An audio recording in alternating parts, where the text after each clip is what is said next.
You're running into Eichenwald as the first map. I probably butchered the pronunciation of it. I always No, that's actually exactly how they pronounce it in Germany. They say Eichenwald. Eichenwald. That's perfect.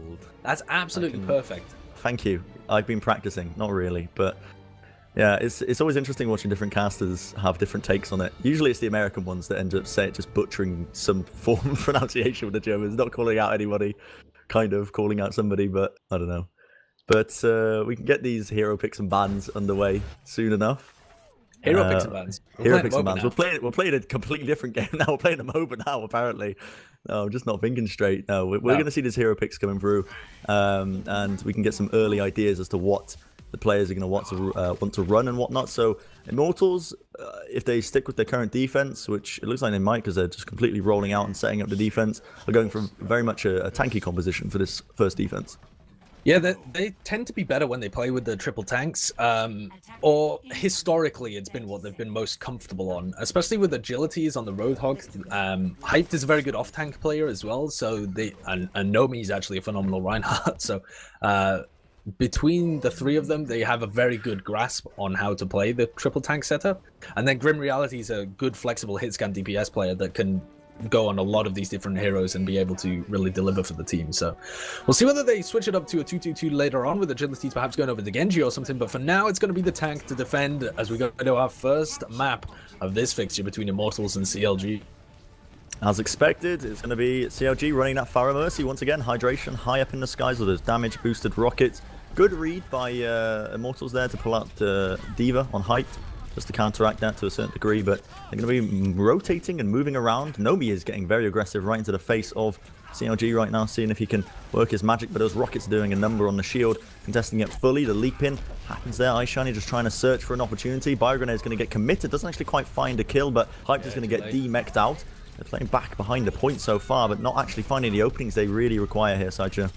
They're taking down the Tracer though, so that removes any possibility of a flank. They can purely focus on the engagement forwards now, but they're finding it difficult to get anybody in a position where they can deal with Hydration. Agilities though with a pick, and that takes down the Winston immediately. Pylyshyn's been taken out, and Agilities with another right click. They're onto the Hydration follows, and Agilities just clutch that one for his team. Very difficult actually to deal with all of these players. Agilities can do it if he just hits a really high individual level, and he certainly did there. Yeah.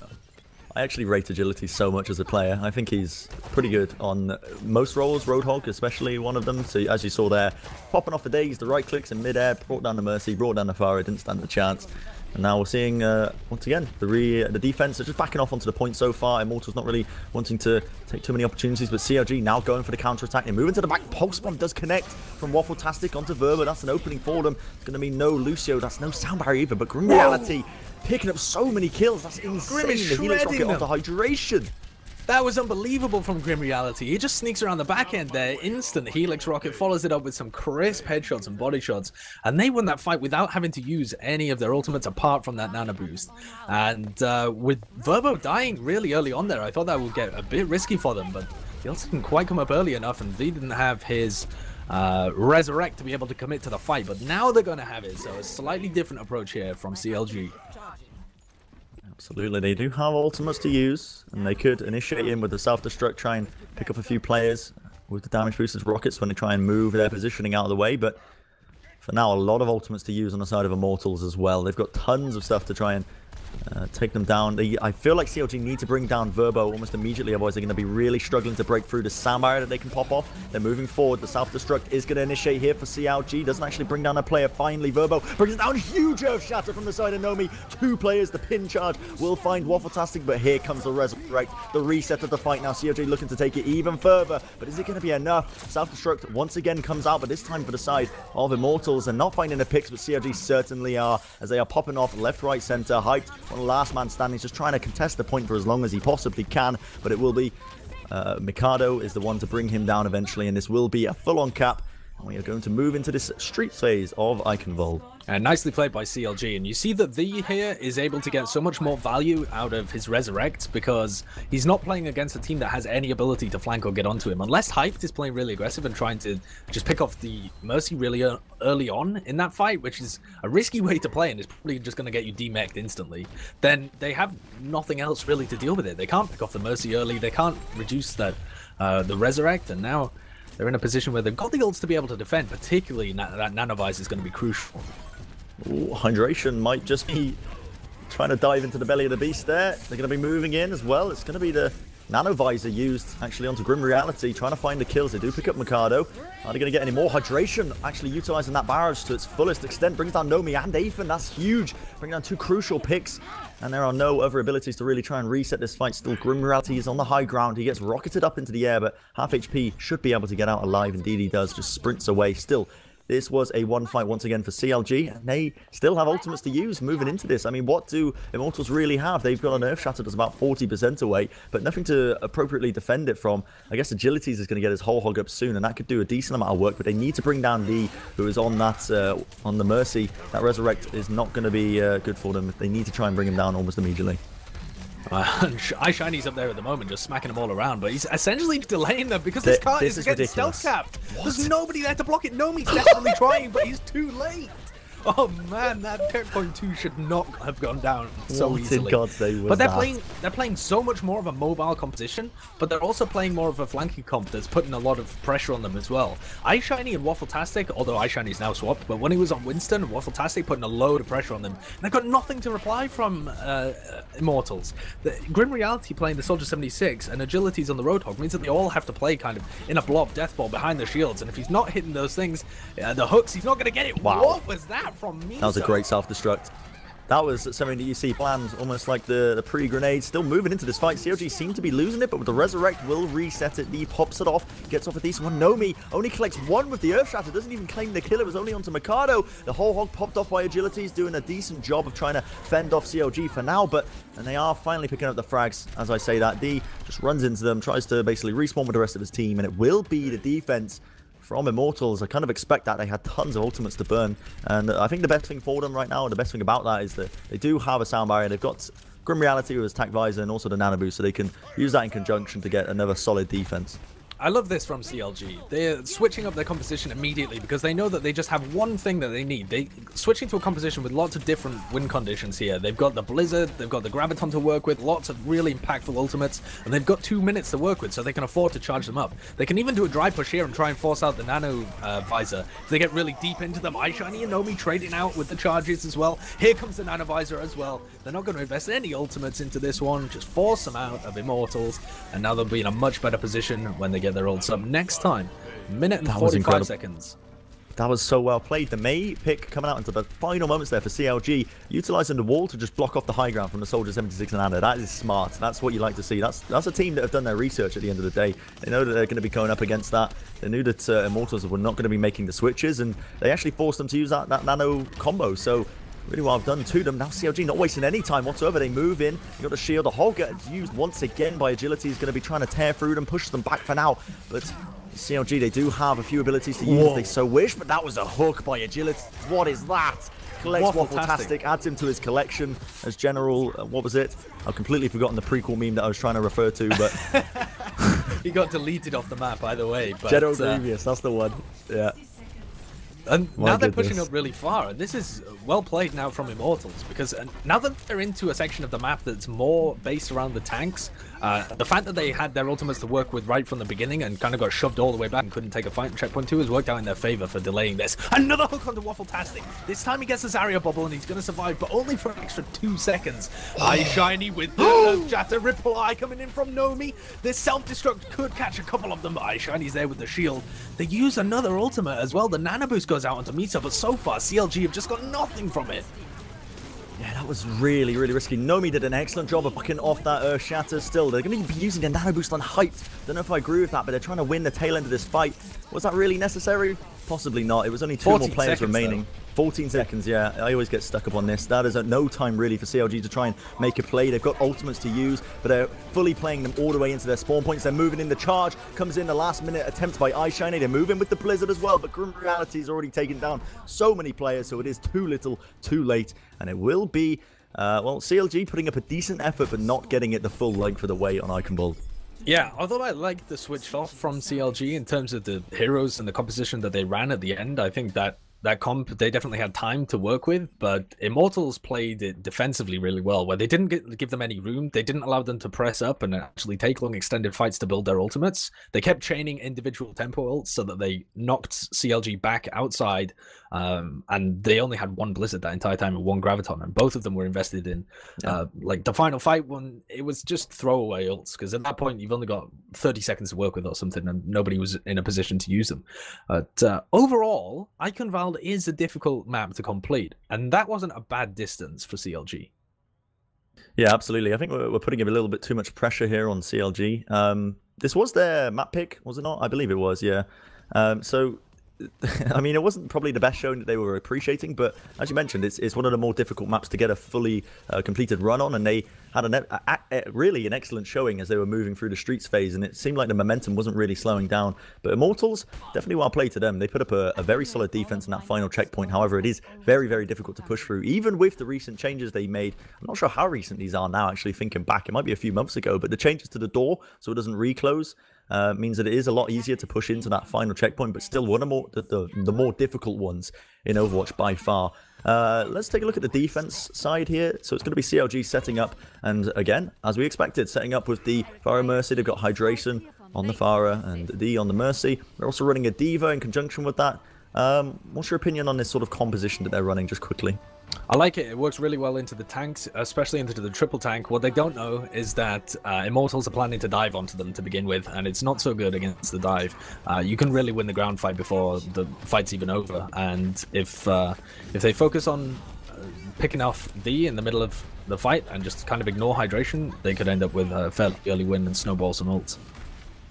There they are, they're making the movements now. Immortals trying to basically take the back lines a little bit, just playing with their food almost, it feels like. Just waiting for the right opportunity to go in. That is a kill, as Zenyatta Aethan picks up Waffle-tastic.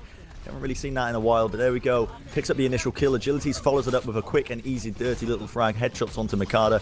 Will bring down another player. Agilities, a swift strike combo into Miso as he demechs him. And this is looking like a decent attempt by Immortals to get this attack. Still, frags being popped off on either side right now, as they're not really focusing down the appropriate players. But with D going down, there's a significant lack of heals right now. CLG side, I still think they are going to be able to defend this, though, as it is just Agilities. Just buying time for his team, really, in this corner point. He's trying to take this 1v1 against Hydration. There's no chance in hell he's going to be trying to win that one, but Hydration finally claiming the kill.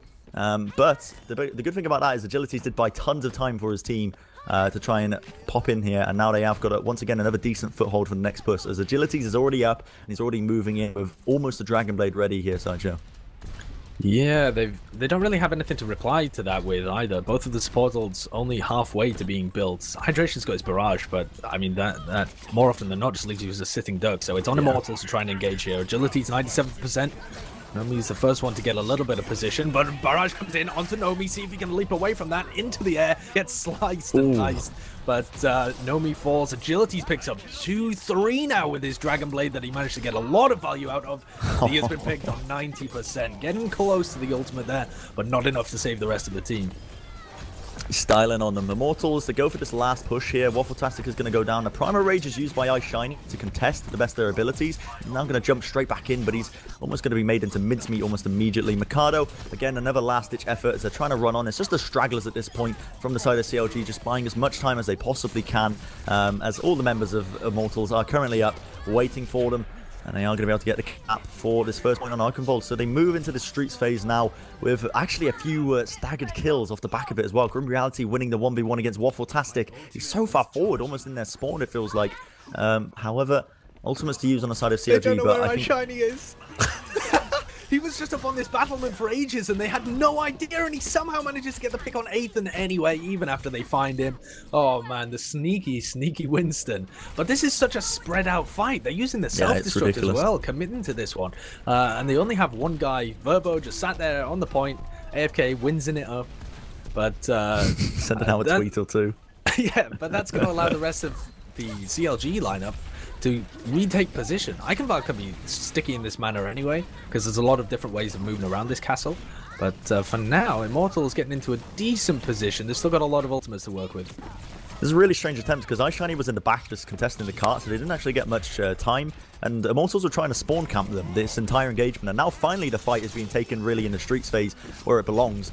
and they're going to be trying to focus down agilities, which they do successfully do. It's going to be Hydration who finds out the Rocket Barrage to follow it up. That's a damage boost on him as well. Claims Nomi. Fantastic with the follow-up onto Verbo. So definitely the kills rolling in for CLG just now, looking a bit more comfortable as they've got this foothold.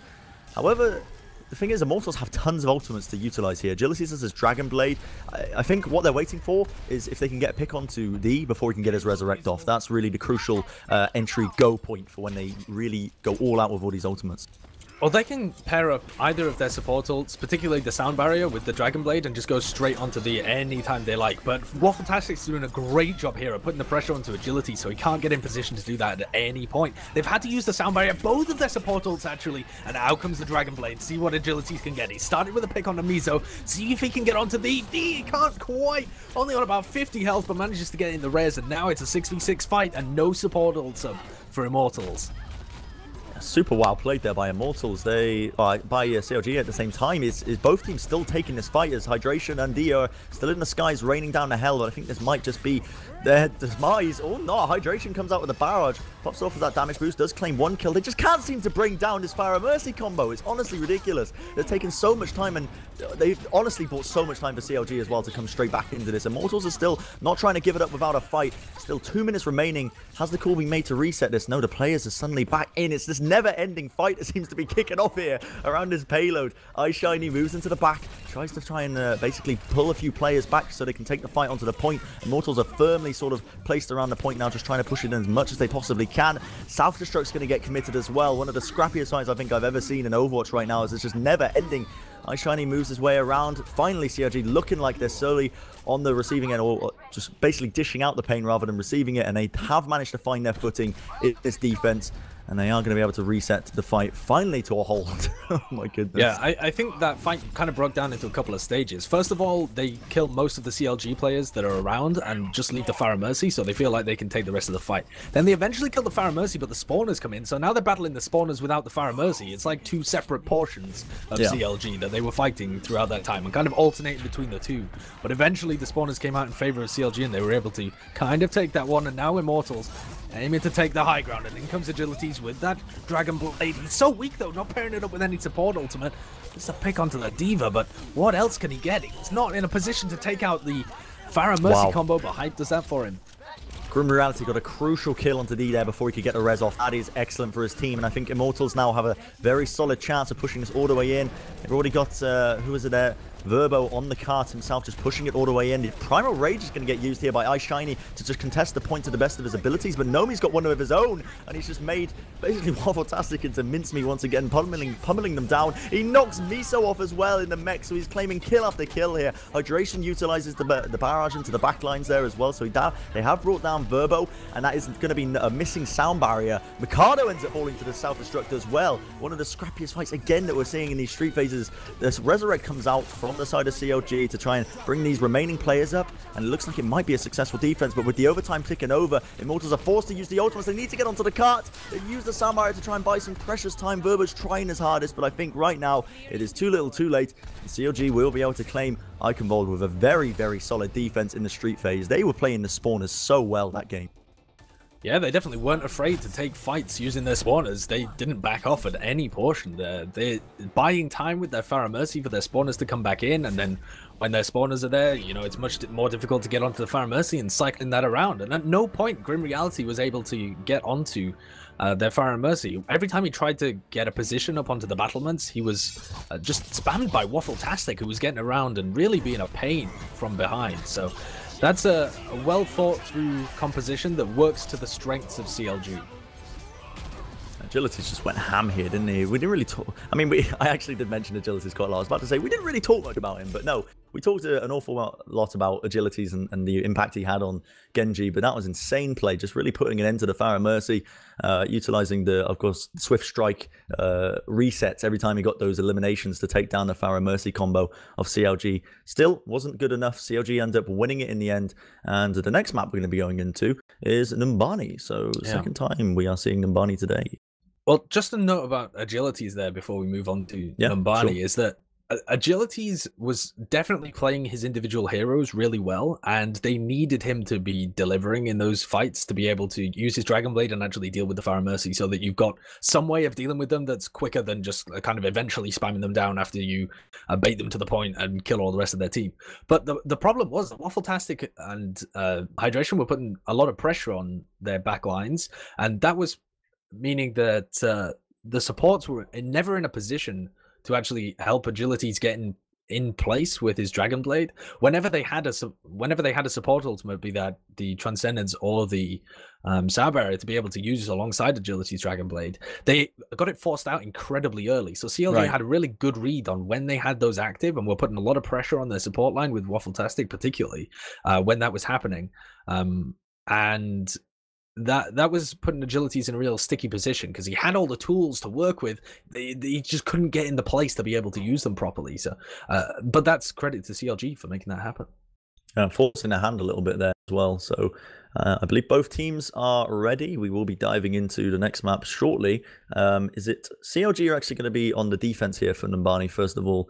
What's your opinion on basically the first pick of what side you're on in Numbani? Because Numbani's a map where, more often than not, it's actually quite common to get full held on that first point if you're not careful.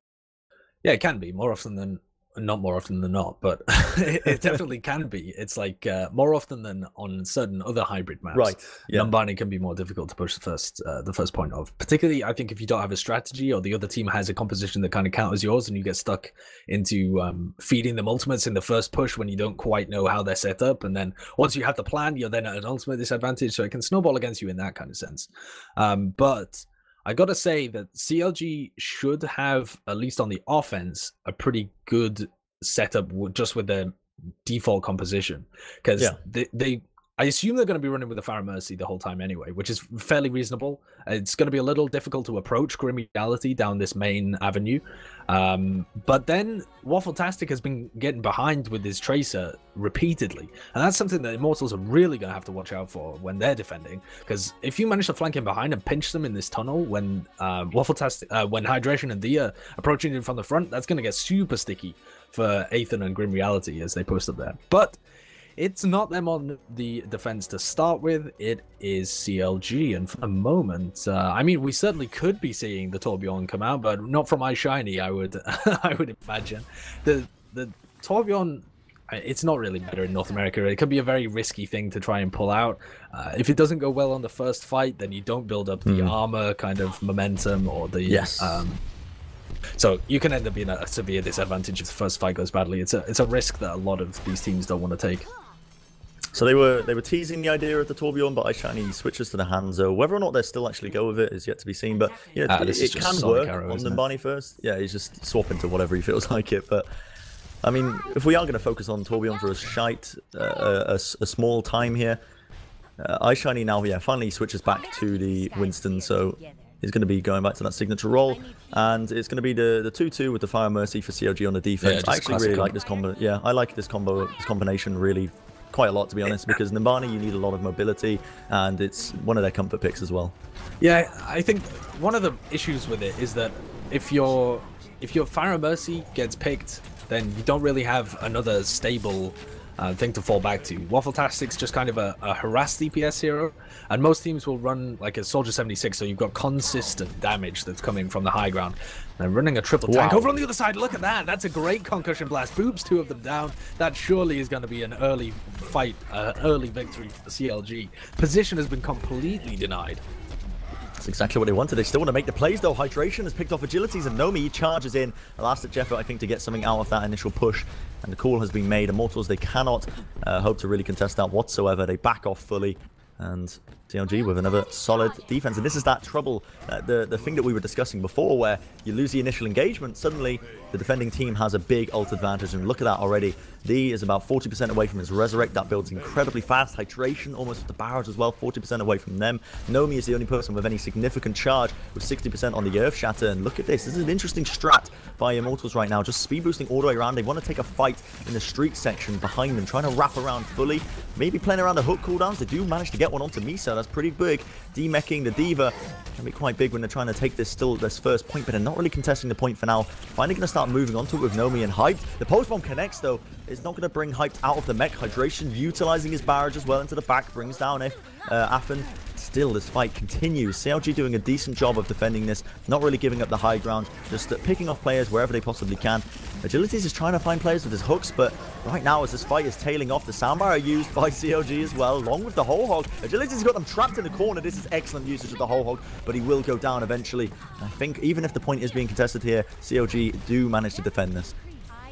It was a nice play by Immortals to try and push things down into the streets phase where they can, as you were going to say, as you were saying, play around the hook cooldown, but they also have Grim Reality and Hyped to focus down Hydration if they come in. And they actually got the pick on Hydration when he committed to the barrage. Grim Reality got that kill, but once they got the kill, there was so much pressure onto Hyped that he got demeched, and then they don't really have the peel ability to put that fight back onto the point. So again, nobody's being booped off, and this is what we weren't seeing earlier from Cloud9 in their fixture. NRG were able to take the point immediately with their triple tank because they weren't booping those tanks off the top. But when you got the concussion blast plus the Winston's potential boop plus your Lucio and your Diva, I mean, almost everybody on this team could knock these tanks off, and that makes that such a risky play to go for. They could even try pushing all the way under and up through the tunnel and taking the top left from them, but the win condition here for Immortals is that they have to either set Grim Reality up for a couple of great picks, or they need to get a hook from Agilities, and they've now switched off because that wasn't working. Yeah, they really needed to hit their hook.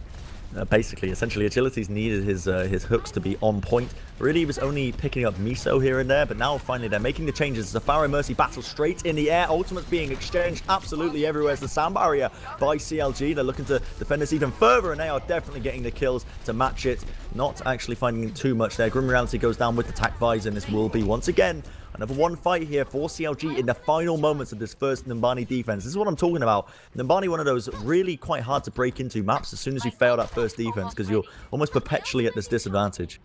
For sure, and now but 30 seconds and they're going to be up against a Resurrect, so it's incredibly crucial that they get the pick on D early in the fight, because they don't even have the ultimate bank to be able to bait the Resurrect out and then take the fight afterwards. It's just not going to happen, barring some ridiculous tactical visor coming out from Grim Reality, but he's working his way up to the top left at the moment, see if he can pick that one off. See at what point they choose to engage. Verbo gets the boop off onto iShiny there. The self-destruct is going to come out. Waffle-tastic brings down Nomi as well. Still this fight looking okay for them. Grim Reality going to get destroyed by the barrage, but Agilities meets him head-on with another rocket of his own. There's that Resurrect that we were waiting for. CLG going to be resetting the fight now from Immortals. Immortals still trying to take it, but they're losing all of their players. Agilities is forced back off into the streets when there's overtime ticking over. It's just Verbo left on the point to contest it. Already half-time onto it. The Primal Rage does come out from Nomi, but it's really a last-ditch effort to try and buy some time for the rest of his team to come into this. They do not have any ults to use. There's no Resurrect on Afen waiting to be popped in. No heroes never die today, at least. And CLG, all they got to do is pick up these stragglers, and they will find that they full hold Immortals. That is incredible. Whoa, that is such a performance coming out from CLG. Yeah. They look rejuvenated. They've absolutely hammered home this Pharaoh Mercy combo that they've been working on for a while now. And I mean, I thought from their recent performances in like the Rumble and stuff that teams had really got the read on that, and they knew what they were doing and how to play into it. But so far, CLG have been putting on the textbook performance of how you would want to play this composition. Waffle-tastic Hydration being their two like kind of key points of contact there, at least aggressively. But the rest of the team is playing so well around them, and they know exactly how to counter all these different attacks that Immortals were throwing at them. And Immortals just couldn't find the right card to play to be able to come out with the victory on that first point, and now they're in such a sticky position. Yeah, they need to obviously full hold them, otherwise this map is going to be almost a loss. And as we're going into the final moments here, this is the sort of really the all-out compositions that you normally see them play. This is where you see the Torbjorn pulled out, because it's where he really excels at. But and yeah, I mean they're not going to consider the Torbjorn whatsoever, which I actually do think is probably the smartest play when you're up against Hydration and on the Pharaoh Mercy combo, because even though Torbjorn is a bit of a nuisance to sort of the Divey Pharaoh Mercy sort of combo, it's definitely not a counter by any means. And if a team is smart, they'll play around him, and you'll just basically be taking fights almost 5v6, because you'll find that the Torbjorn doesn't have that much of an impact. Especially because the places that they'd want to put their turrets to be able to deny Waffle-tastic going for flanks if he's going to be playing the Tracer are ones where it's actually really open for Hydration to be able to get onto them. Yeah, absolutely. And so, yeah, Torbjorn probably not the pick here whatsoever. So they're going with almost a mirror matchup here. Mikado is running the Hanzo. I think this might just be initially so that they can arrow up possibly one of the buildings. And just so they can get some vision. And he will probably switch right back off that. But Agilities with the instant fragments of Waffle-tastic. That's a damage boosted rocket right into him. It's going to bring him down swiftly. Buying a bit of time for them. They are certainly going to try their hardest to get this defense going fully. Mikado now finally switching back to his Lucio role as well. And they're going to try and hold on for now. Just really emphasizing a big hold on this top left area. Yeah, this first fight's going to be absolutely pivotal. So far, Waffle-tastic looking like he's zipping behind, so he wants to get right behind there. Grim Reality's not going to give him too much space, just make sure that he knows exactly where he's going. But he chose not to try and pinch up top. They don't really have a base of positions, because they're playing with the Lucio and the Mercy, so instead, much more down to how they deal with this Pharah. Trying to bring him down, but they are struggling, so to speak. Hydration is just free to rain down these rockets from above. Nice Shiny brings down Nomi as well. The point's going to get contested momentarily, but they are finding the kills on the side of CLG as well as they're just flooding through. Agilities gets the D-Mech on, but Hydration is on a mad one. He brings down they're capping the point as well. They only need 33%. It's almost there. So it's contested. Close. Unbelievable. They're just trying to bring him down desperately, but this Pharah Mercy combo is going to be popping off the barrage, but too little too late. It didn't contest the point enough, and that will be GG as map number 2 goes to CLG once again. An outstanding performance by them. Yeah, that's so difficult for Immortals to be set in, because not only do they want a composition that like plays well into them, and they went for the mirror matchup, but they also need a composition that contests the point. Obviously, we're not on the old patch where you would only have to get 0.1% to be able to win. Yeah. Blizzard have changed that so that you now need a full tick, so that's 33%. But they just don't have the health pool to be able to contest the point at the same time as trying to make things work. Look at Mikado going on a booping spree here. Yeah, this is what I was really impressed with as well. A lot of the environmental kills being played by CLG, just that entire game, it felt like they were getting insane concussion blasts, forcing the low ground, booping people off the map 24/7. You might have heard me gasping a few times when you were trying to take away the play-by-play, Josh. I was just like, oh, another boop, another boop. They played that really well, and so far CLG have looked like they have a strategy that they want to hammer home, and they're not deviating from it pretty much at all. They did on the final stretch of Eichenwald, which is, reasonable. That's a much more closed-off area. We have seen Pharahs do reasonably well in the final stage of Eichenwald, but you need some kind of distraction on the low ground to be able to make that work, more than just a single tracer.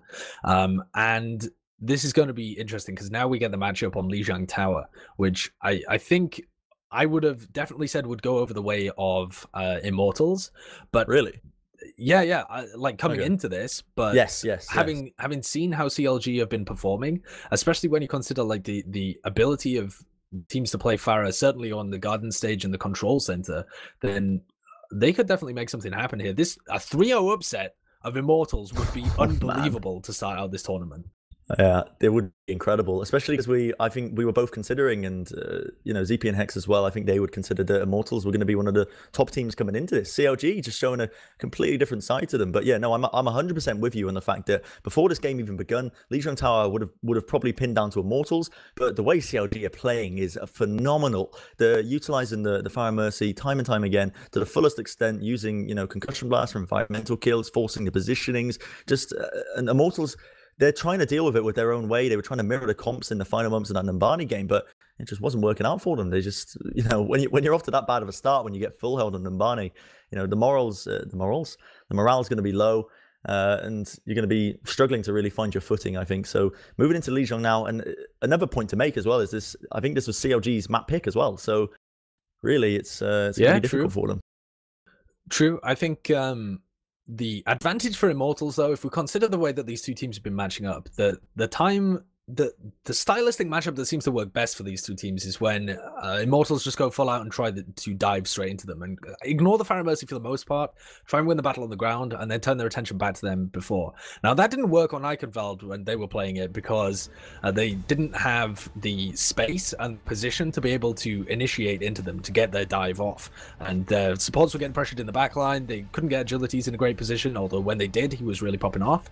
But that isn't going to happen on Lijiang. Like, the spawn spawn is so close to where the action's actually happening that it's going to be super difficult for CLG to actually deny them any position to get set up in the first place. So this is real potential here for Immortals to show us that once they do get set up, they can wipe the floor with CLG when they're just playing their dive composition. I'd like to see them go towards that and play, like, for example, on the control center where we see ourselves now, Agility, Grim Reality, Genji, Soldier 76, see if they can really send it to CLG. Interestingly enough as well, for this section, the control center of Lijiang Tower, I agree. You might question it, but I agree with the fact that it seems like CLG here are experimenting with, yeah, they got the Rhine, they got the triple tank bit going basically, but instead of using like an Ana to supplement it, they're still going to use the Zenyatta. These going to be on the Zenyatta, but Hydration isn't going to be on the Pharah now. He's going to be on the Roadhog. Yeah, this is playing around the hook cooldown. So it seems strange, but I do actually favor it coming into this because a Pharah in here, it doesn't really have any nooks and crannies to hide around other than the high balcony area or the large health pack section of the point. So it maybe wouldn't have worked out just as well for them. So they're experimenting with it. I definitely do like it. We'll see if it works out in their favor though as we're leading into this first round. Yeah, the problem is that they have to give up all of this position because they're playing against a dive team that's also got quite a bit of poke. Whoa, they come back in now though. And CLG just destroy Aethan and D-Mech hyped. They're picking off all of the tanks, focusing them down. Now they've got to deal with some slippery DPS, but once you're in a 3v6 situation, I mean, there's nothing they're going to be able to do. And that was explosive coming out from CLG, actually. I felt like definitely if Immortals had taken the initiation, like had decided just to push when they had the position all around the point, then they would have got a more favorable engagement. But as it is, CLG have taken that one conclusively. And CLG are flexing now. They're showing that they can play the multitude of compositions. They're not just stuck into this Pharah Mercy. They're really showing all of their colors, if you like. And now they're going to be initiating into the back lines. Immortals trying to make it happen. Naomi is just running down the supports, but he's going to get taken out by Waffletastic. A great flashbang combo. Finds the kill. The Deadeye is going to be utilized here. Going to be trying to find a kill or two, but I think Immortals are slowly but surely bringing this one back. Yeah, although they got the first pick on them, they're playing a dive composition that can attack from anywhere. Oh, Agility's actually popped out his Dragon Blade there, but got taken out. Thankfully, he keeps it, gets refunded. And Mikado goes down as well when he had the sound barrier available. So players falling. Wow. Look at that. Earthshatter picked up two, but he's not going to get there in time. Gets taken out by that DPS Lucio from Verbo, who picks up another kill on the Waffletastic at the end. So now Immortals in control of the point, showing that they can definitely recontest this kind of portion, and they've got the ults to be able to hold on to it for quite a while. Absolutely. Look at that. The amount of ultimates they've got, absolutely stacked. Ice Shiny in the tail end of that fight used his Earth Shatter in the final moments, and Aethan got off a clutch Transcendence to try and save the rest of his team, so they didn't have the damage, and they've got the recap. And now, look at the amount of ultimates they've got to use. If Agilities moves into the back and they bring down Mikado almost instantly, it's going to be a one fight for them, but they're making it happen. Waffletastic actually finds the kill onto Affen. Agilities goes down as well, so this is a great fight for CLG to take. They're moving all the way in. They're picking up all the right targets as well before they can get any of their ultimates off, and this should be another recontention, and they are going to be able to get the point as Hype is the last man standing.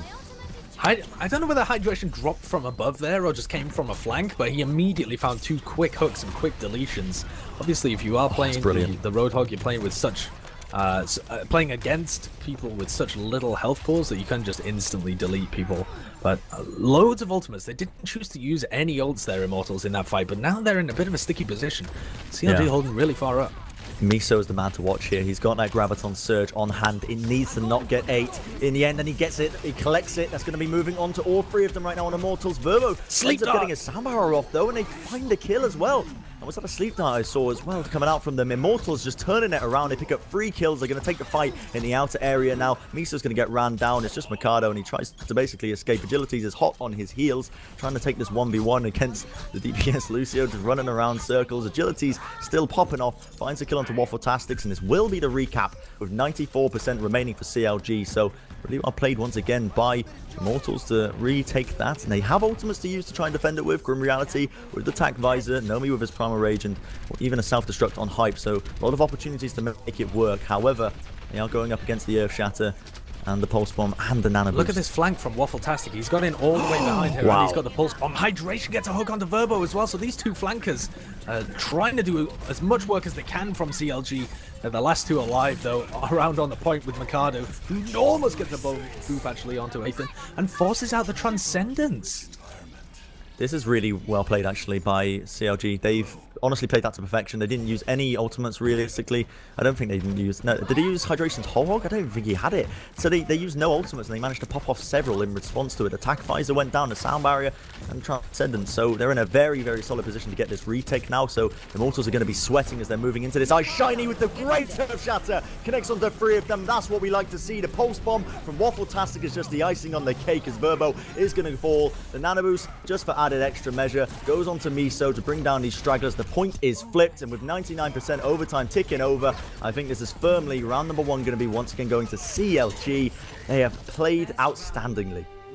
Wow, well, they absolutely destroyed them there. I think that was a game of millimeters as it came towards the end, but they were certainly in a great position, having held on to the point for so long and built themselves up to 94%. You know, you're in one and done territory at that point, and then set themselves up for an ultimate advantage. Yeah, what a call by CLG to recognize that they could dry push in that situation and force out a few ultimates. That was outstanding from them. And this is a completely different side of CLG that we're seeing. They're playing incredibly well. Moving in now, this is, of course, going to be the bridge section of Lijiang Tower, and we're moving over to the Fire Mercy once again, so... Well, I assume we're switching over to the Fire Mercy on CLG, but for the moment they've got the... Yeah, here we go. So Thea is going to switch over to the Mercy instead of the Ana. Actually changed from Zenyatta over to Ana towards the latter portion of Control Center, because they weren't getting quite the required heals onto the rest of the team, but now they're back to their bread and butter, which is this Fire Mercy plus the Tracer with the Diva Winston comp. I mean, both Farah's just going to be trading kind of spam onto the rest of their team at the moment. And for the moment, it does look like CLG's got a good engage, but Miso's been demeched and is instantly going to fall. Immortals got an early advantage there when it came to the health pool. The heals just could not keep up. CLG were getting absolutely battered there. As you can see, the remnants of the players, basically the stragglers, just dropping off the edge. And as the point unlocks, it will be Immortals to claim the first round for this one. So much better showing than what we've seen in the past. And look at that. Post bomb on Grim Reality already up. It just builds so quickly, and I imagine he's going to be trying to utilize that, pick it off on a player or two. Needs to make sure it doesn't get ate by Miso, but right now the initiation coming in by CLG from the flank with the Farah Mercy. Hydration trying to search for a rocket or two as he's taking the fight against Agilities. Moving in from Reality, finally opting to use that pulse bomb, and he does claim a kill onto Mikado. That's pretty big for them. Still contesting this to the best of their abilities. Waffle-tastic claims a kill onto Nomi. And CLG is struggling to find a foothold right now, as Immortals have a very solid defense. Oh, Grim Reality's going wild on Tracer right now. He really hasn't been playing too much of it so far this series. Was mostly sticking to the Soldier 76 when we were playing more 2-2-2 comps, but he's been slamming them so far. And Ethan built up his Resurrect way quicker than V as well. So he could even pop, he could realistically pop a res in the next fight, and then still be competitive with the build rate within the next couple if they take a more a slightly slower approach to the next fight. So they've got it up for this fight.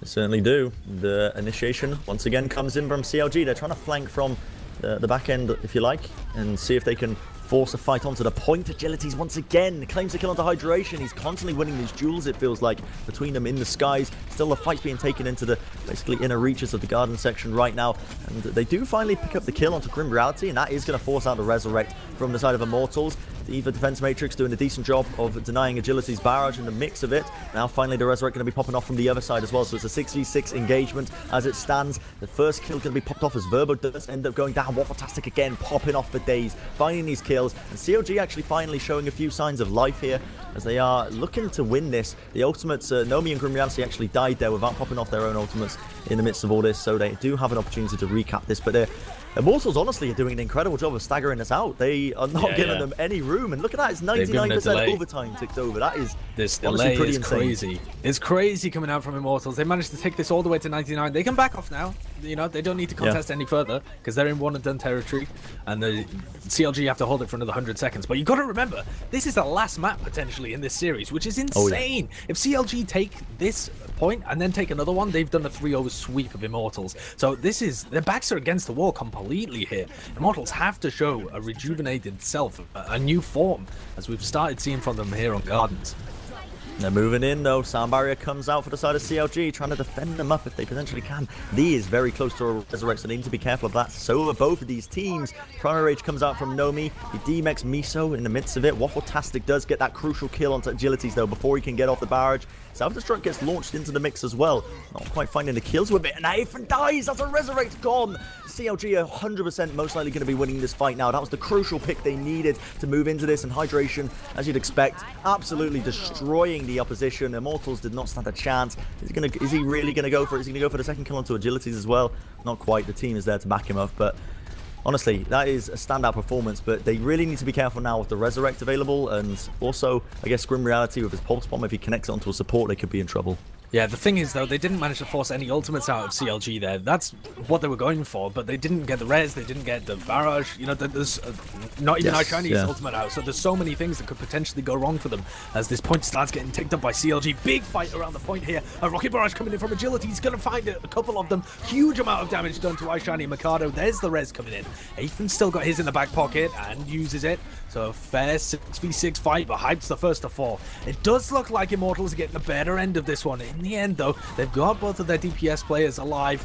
iShiny uses that, which is a little bit questionable. Oh, didn't even get back in. Just jumps off it. The overtime, they get the recap. That's actually such a big mistake. iShiny was trying to focus down Agilities on the fire, and he's ended up leaving the point for it. Now the rest of his team is moving in. They do have a few ultimates to use. The self-destruct, I believe, gets popped off. Indeed, it does. Miso going to be seeing if he can claim a kill. Not quite. Still the fight being taken to the fully limits of this entire match. There's no resurrects to try and reset the fight on either side here. It's a mismatch of abilities right now. Grim Reality collects the kill onto D. Mikado gets the D-Mech as well onto Hyped. But are they really going to be able to do this? What a post bomb by Waffle-tastic. That could be it. He potentially may have just turned this fight around. That is insane. He brings down Verbo. That is a crucial pick. Lucio not going to be able to get those heals off, and they will be able to recap it. That was huge. Oh, there's 5 seconds left essentially here. They might just get players in. If they get a speed boost from Verbo or potentially get Agilities in the play, they could have contested that, but just not going to be able to. The boop comes in there onto Nomi, and Waffle-tastic turned that fight around. It looked like it was slowly slipping away from CLG, but as soon as you get those 2 picks, there's no coming back from that. Yeah, that was the turning point. A complete 180. That fight was looking won and dusted for Immortals. And then Waffle-tastic just pulls out one of the best pulse bombs we've seen. If you ever needed to hit a clutch pulse bomb in any situation, it had to have been that. And now, if you're Immortals, you've got to be feeling the pressure. This is potentially your last map, and you are 2 rounds down now in this final moments of Lijiang Tower. They have to complete the reverse sweep on Lijiang, and then the reverse sweep in the reverse sweep in the series. That's unbelievable that CLG have put them in this position. I honestly can't believe it. CLG look like a different team, and Immortals are struggling. They're definitely struggling to deal with this Pharah Mercy combo with Waffle-tastic as well. And again, they're going for the mirror matchup, hoping that they can just skill it out.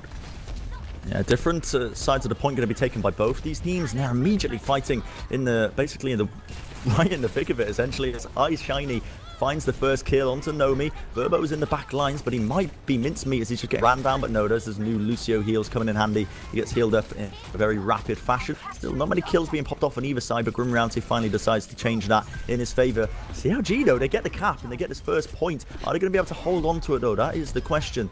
Still early days. D is going to fall, which means it's not going to be building up that resurrection for CLG.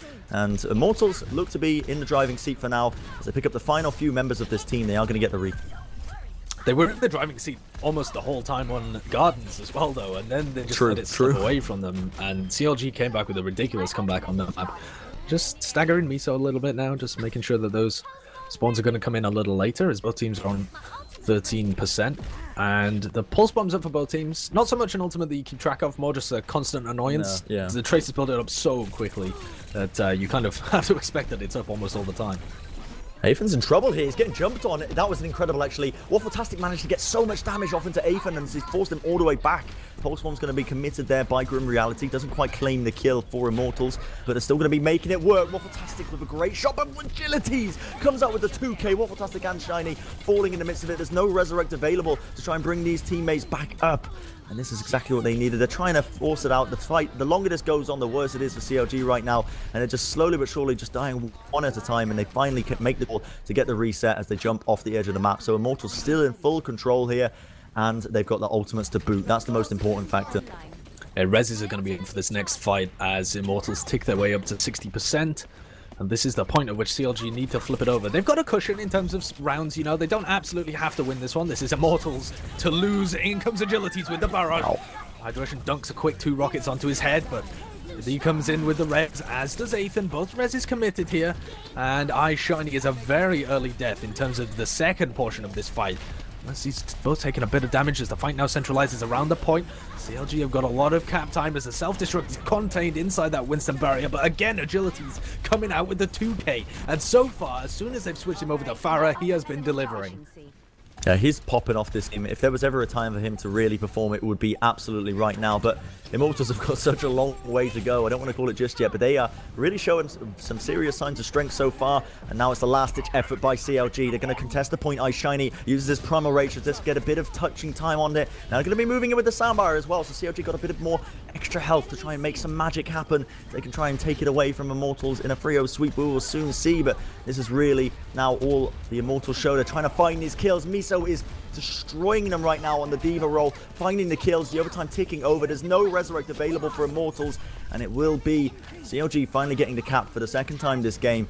A long way to go and no ultimates to use, whereas Immortals are very close to a self-destruct, they're very close to a barrage, and you know, Afin, he's about 80% to his res, and that'll just be 100 in no time.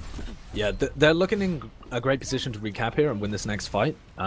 There's always a lot of variance though when they're running these compositions, because you can just swing the entire tide of a fight based on how your Pharah Mercy or your Tracer does in these situations. But they've also got the ult on Nomi as well, so if things start going south, you can delay for a long time. And that pick on the Miso to start off is going to be great, as Agility starts off with a barrage as well, which instantly gets him killed, but that Resurrect is there to get him straight back in the fight. Oh, and he dies! Way, he dies! That's insane. He just got the res. It's so unfortunate for CLG. But Immortals now to get the recap. The overtime ticks down. It's just Waffle-tastics against the world. He's not going to be able to do it. Miso now tries to play the point. The pulse bomb comes on. They boop him back.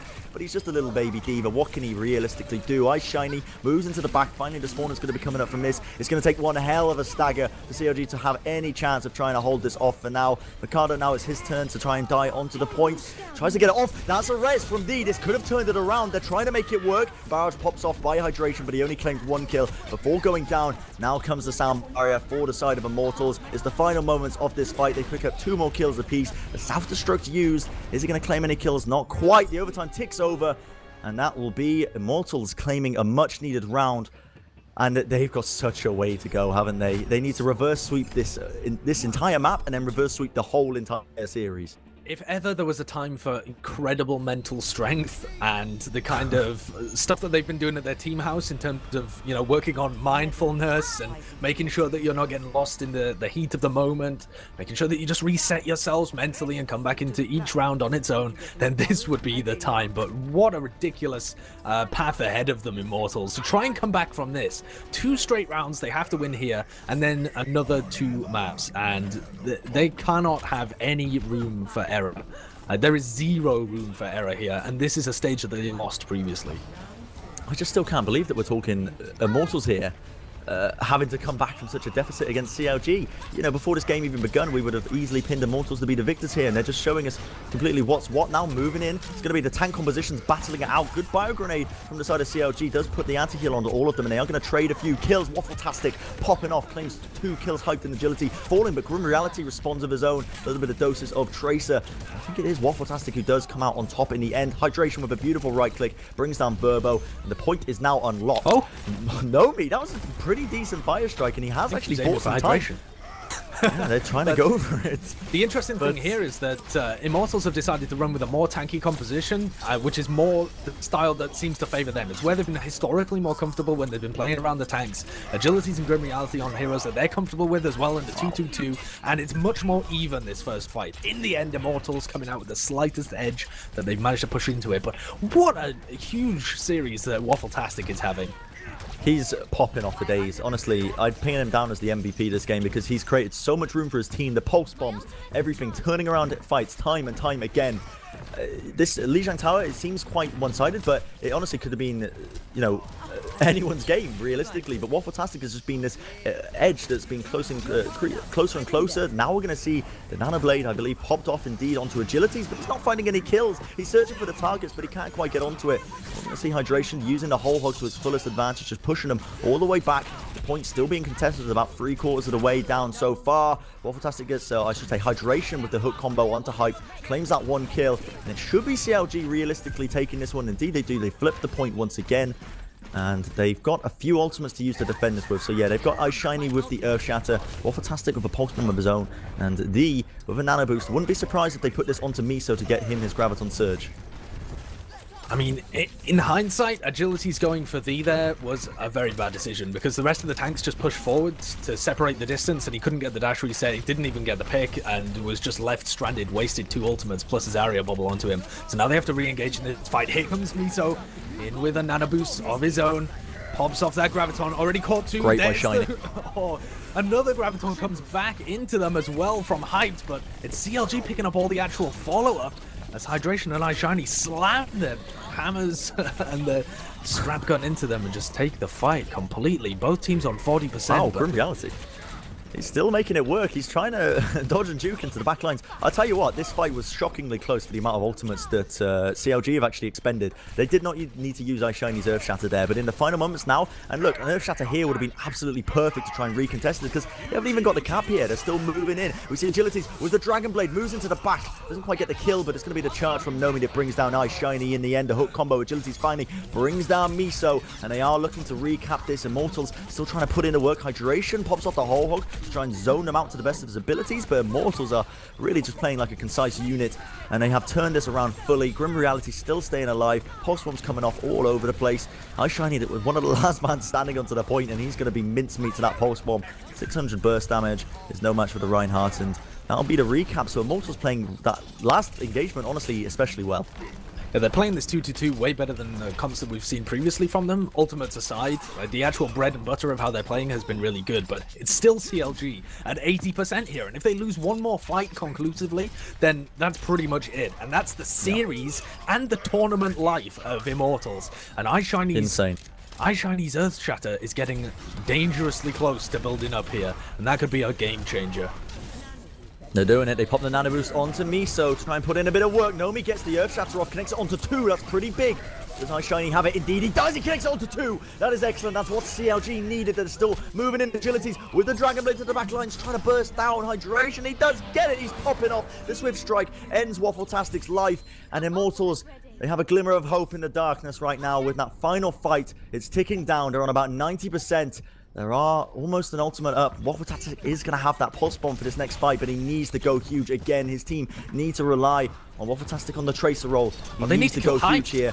Look, he moves into the back, he connects it, but he doesn't quite find the kill. The overtime ticking over here, trying to find the fight here. It's a great Graviton, I should say, as he connects it onto 2. Grim Reality picks up a 3k to Pulse Bomb with the rest of his clip damage, brings down D, and with the Soundbarriers coming down, the Earth Shatter as well. It's just the final moments of the fight. It's Immortals are going to be able to take a second round. Surely we're not going to see a reverse sweep here. Oh, the comeback is real, Bren. It's by the skin of their teeth as well, insane. But so far they're digging deep and they've brought it level to 2-2. This final round is going to be huge for them because I mean, yes, they still have to reverse sweep the entire series. They're at 2-0 down in the moment, and if they win this round, they'll be down 2-1, and they still have to win the next 2 maps that are coming up. But those maps are kind of a bit more comfortable for them. One of those is Immortals map pick, and the other one is just a random map that favors kind of neither of the teams, and Immortals are going to probably be feeling reasonably good about that. But it all comes down to this round. This is the closest they're going to come to in terms of stealing this victory away, CLG. Or not even stealing it away, they've performed better overall. They have, yeah. They've performed incredibly well, and this is it. Do or die time for Immortals. The final round of Lijiang Tower. Immortals in blue end up losing this. That will be their tournament life ended. Totally different composition here, Bren.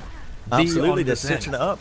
They're going to be going for this more tanky composition. They've got D on Zen and Hydration on the Roadhog, trying to find these hooks if they potentially can. It's going to be Hyped who's taken out of his mech almost immediately. Waffletastic is the one to bring that one down, and Hydration finds the kill onto the Baby Diva as well.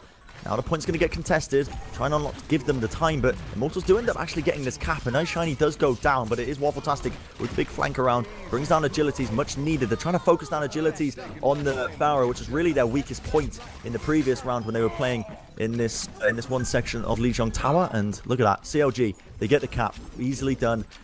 The thing they need to be careful of now, however, is Affen with the Resurrect, and in reality is dangerously close. I mean, he's been popping off as well. We've been talking about Waffletastic a lot on the Tracer, but Grim Reality's been having a hell of a game as well.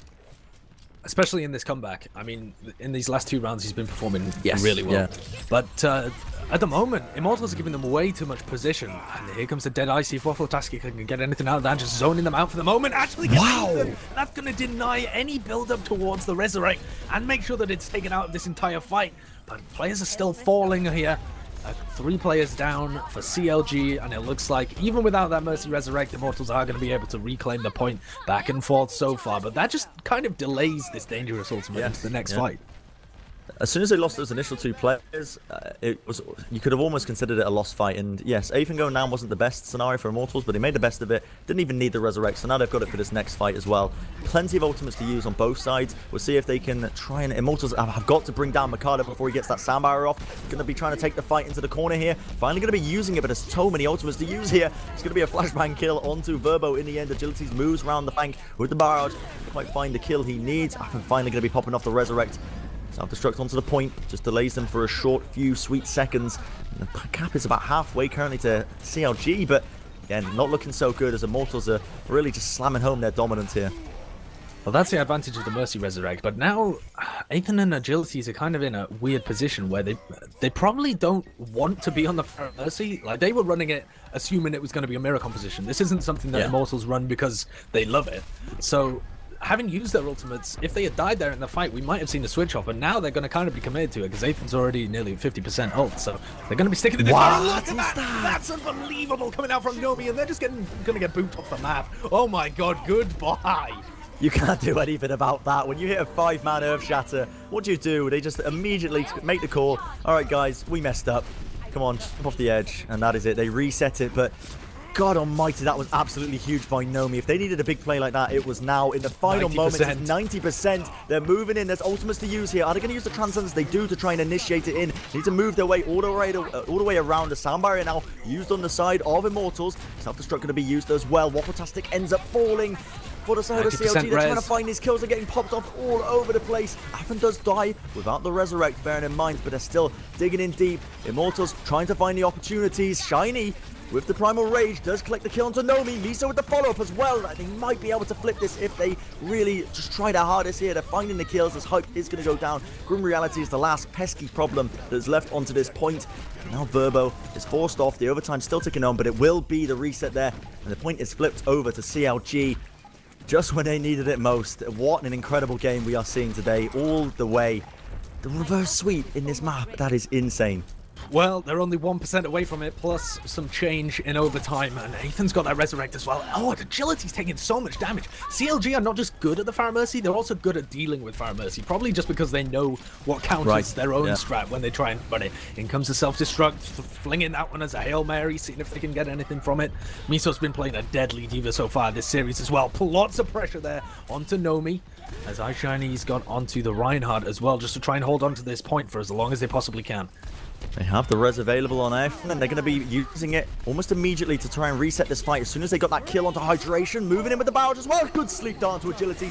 Brings him down to an early nap there. Going to be trying to pop off these kills. It's the Earth Shatter from Nomi. It collects him onto 2. Immortals are trying to bring it back. The post-bomb used good measure. Really, CLG, they've got nothing to try and contest this with. It's all up to the side of Miso to try and contest it for as long as he possibly can. The recap comes out. CLG have got to try and stall this to the best of their abilities. Immortals are so close to coming back. The ultimate reverse sweep. Waffletastic tries to play the point. It's one man against the world once again. They move in. The Self-Destruct gets used. iShiny has made his way onto the point. But really, at this point, it's too little, too late, as they are just dropping like flies. One last attempt here by Miso to try and make it work, but really, what can one man do on the Diva? He's going to move up, demech himself again. He's doing an excellent job of stalling, I will be honest, and Hydration does manage to find his way onto the point as the Tracer as well, but Nomi with the Fire Strike will put an end to it, and there you have it. The reverse sweep from Immortals. What a storyline to kick off this second series. That's unreal. That's just by the skin of their teeth, they hold on to it and somehow come back on Lijiang. The game is not over yet by any stretch of the imagination, because the score is currently 2-1. For both, oh look at this! This was just such a nasty Earth Shatter coming down from Jeez Louise. But what do you do to block that? I mean, they have to either put down their the bubble from the Winston immediately as like a preemptive thing, just to go around the corner and try and anticipate that was coming down. Otherwise, you're stuck. Like, you don't have any counter to that. So I mean, they could have baited it out with B-Boost initiation, but I think when you're that close, because it was 90% at that point. They were probably not thinking about it at all. They probably weren't thinking to check their corners and find out. I mean, obviously, I think it registered to them that Nomi had the Earth Shatter, but for it to just come out swinging like that, that's a huge mental toll as well to take on you. And for Immortals to get that reverse sweep when they're right on the edge of getting knocked out, that is got to be huge for your mental fortitude coming into this next game. Yeah, for sure. Immortals, they have already done the hard part in a sense by coming back on Lijiang from being 2-0 down on a on a map where they were already 2-0 down in the fixture. Yes. Like, they've already showed their own mental fortitude and their ability to get back in the game. And now kind of, for CLG, you feel like it's got to be reasonably easy just to kind of dismiss that one and go like, okay, right, we did our best on that particular map and it almost went our way. We nearly knocked them out 3-0, but like, let's be real, guys, that would have been unbelievable. And we've got another 2 opportunities. So yes, they don't have to get on top of themselves. They don't have to let it get to them. But you gotta think that the possibility for a reverse sweep is definitely here now for Immortals, because we're going on to 2 maps that are both kind of not been picks for CLG. Lijiang Tower was the pick for CLG, so Hollywood Immortals is going to be favored, I think, just the way that they play. And then we're going to go into Temple of Anubis, and if that's going to be the decider in the end, that's going to be just a crazy game. This is honestly, I don't think anyone was expecting this series to be this entertaining. It is incredible. The gameplay that CRG have shown, the fortitude for, honestly, Immortals to come back from that deficit. Most teams can't do that. It's insane to be able to come back in a reverse sweep when you needed it most. And especially when so many players on CRG were just performing so well. You know, we were talking about Waffletastic. He was hitting off these 2-man pulse bombs, getting kills all over the place, pressuring the team. And then Grim Reality comes out of nowhere and he's like, you know what, kid, step back. Let me show you how it's done. And just turns up time and time again for his team in the final moments. But we are going to be heading into Hollywood as our, you know, it could be our last map. Probably not. I hope it's not. You know, I want Immortals to take us all the way. But it certainly could be, and CLG will be hoping to close it out here. This is Immortals map pick, as we were talking about before, and this, I think, does favor them as well. This first point is very good for like a triple tank defense. It's also pretty good for throwing a Pharah in there, but it's actually better at dealing with a Pharah than most maps. I mean, Pharah is certainly possible, but if you are defending with like a triple tank plus a soldier, and you get your soldier either around the garbage area or up on the cafe, then you've got a decent chance of shutting down that Pharah pretty quickly. And we saw... See, what do you think it was, Bren? Do you think it was nerves or them just attempting to throw a little bit of a curveball? Because CLG, when it came to the crunch time, didn't use the Pharah. Yeah, that's one of the more interesting things to me, because I felt like it could have been a mixture of things, to be honest. Because I'd like to say it was nerves, but they had a decent response in the first time they were on Control Center with the tank compositions, and then when they moved into it later on, like when they were running against the Pharah Mercy, like Immortals just showing them really how it's the agilities. We mentioned it earlier, like CLG were very good at shutting down Pharah Mercy combos because they play so much of it and they know its weaknesses and its limitations. But Immortals were really hammering home. Like we didn't talk about agilities too much, but because he wasn't being contested, he was laying down damage time and time again and setting up these kills for his team. So yeah, possibly a bit of a misplay there in the final moments where CLG maybe lost their nerve a little bit. Not wanting to pick into the Pharah Mercy, but they are indeed going with. It's going to be the dive on the attack for the side of Immortals, and in this defense it is, again, this tanky composition. Nice Shiny with the initiation, leading into the back into the cafe area, seeing what they can get done.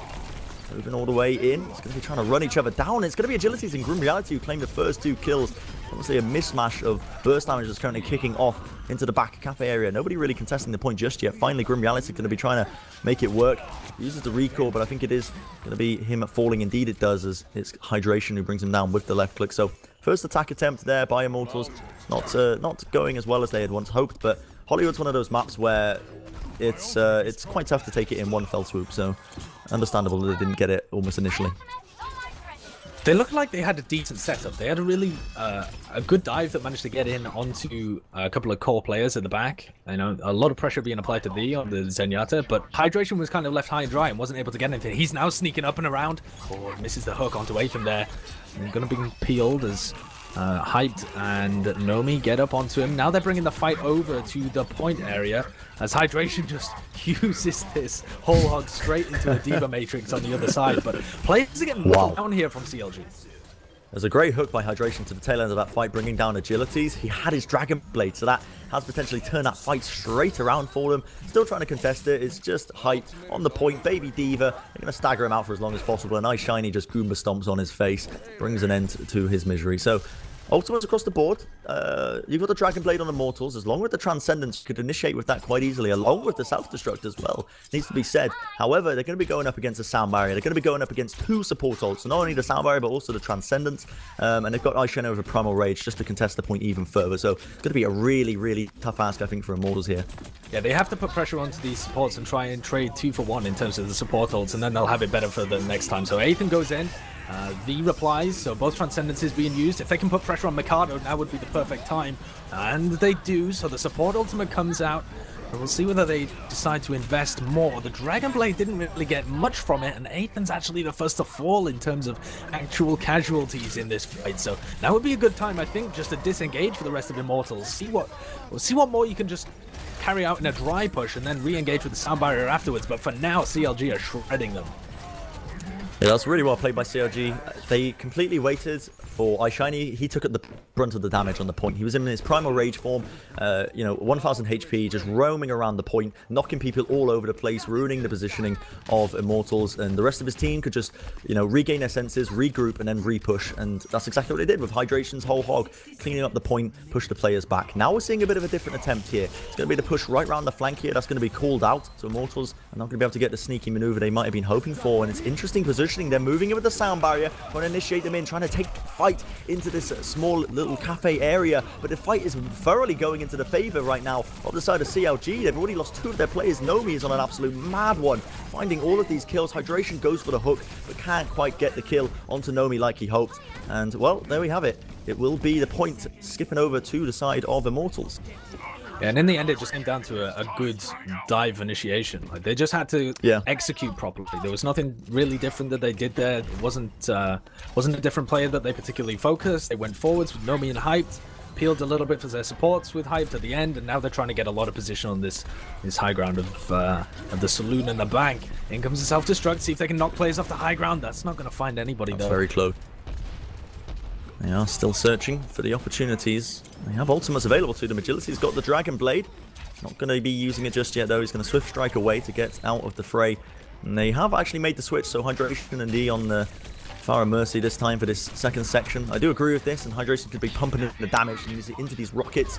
Mikado finds the kill into Grim Reality as well. Grim Reality puts LOL in the chat. I don't think he was expecting to die to the Lucio there. But it is going to be, once again, Immortals just really look like they're taking this fight by storm. There's a few stray players from the side of CLG just trying to hold on to this for now. They've got Ice Shiny into the back, just maneuvering his way around. Has forced out the Primal Rage onto Nomi, so they have got a few ultimates out of it. But I think this will be, once again, another one fight as Waffletastic is going to meet his maker. And they're going to slowly but surely try and push this through the streets phase. Verbo waiting patiently on the payload, just guarding it, sending out a tweet or 2. And Mikado was going to use his Sound Barrier there and got picked before he could use it. So they were going to commit to that fight and just try and delay for as long as they can. So this is a real stall tactic coming out here from the side of CLG as well, just throwing as many ults as they can into this one. Sound Barrier popped out at the same time as the Transcendence from Immortals. Verbo dies on 99% Sound Barrier, so he doesn't have that to come into the fight. And they're finding the picks on both of the support lines here. CLG really working this dive pretty well, actually. They're finding the key targets every time, and the Resurrect comes through just to ensure they win the fight. Yeah, really nicely there. D going to be moving in. Even though they lost all of their players, they just didn't take down D on the Mercy. That's a two-man kill with the self-destruct from Hyped, Waffle-tastic, and Hydration. And they do not have a Resurrect to try and bring those players back up. If you ever needed a turning point for that fight, because that was looking firmly swung right around, a complete 180 with that Resurrect.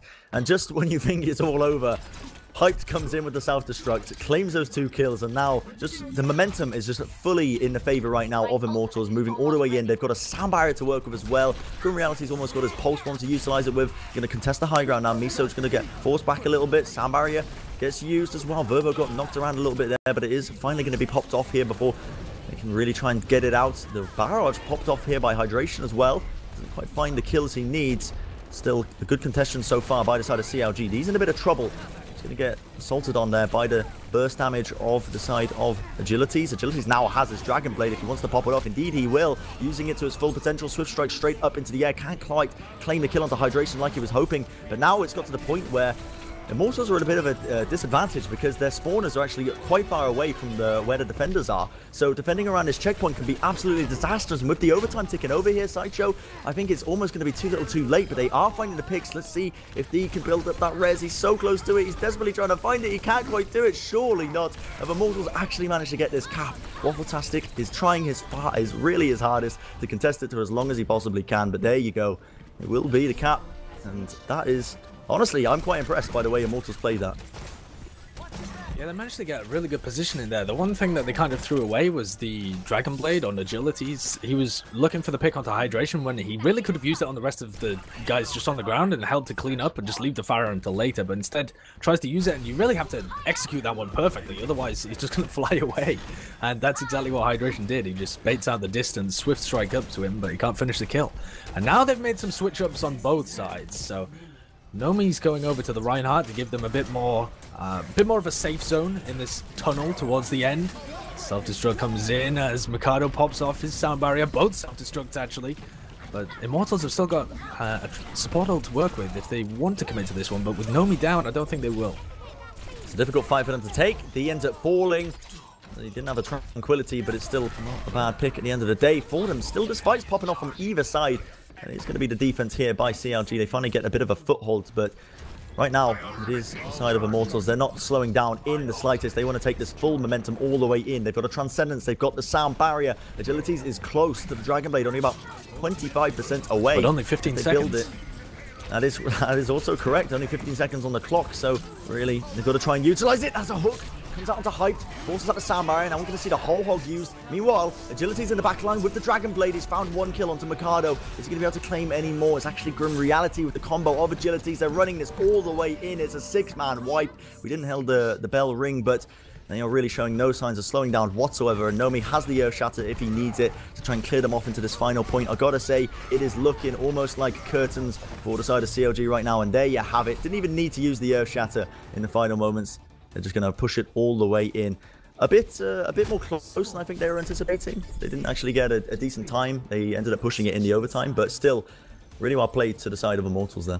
It also could have been closer if they hadn't made the swaps off at the end. I think that, yeah, like they set themselves up for somewhat of a role. I know that CLG are liking these 2 alternate comps. In that one of them is the Pharah Mercy Tracer Diva Winston, and the other one is where they have their McCree and the Roadhog kind of playing with whatever tank they happen to have active at the time.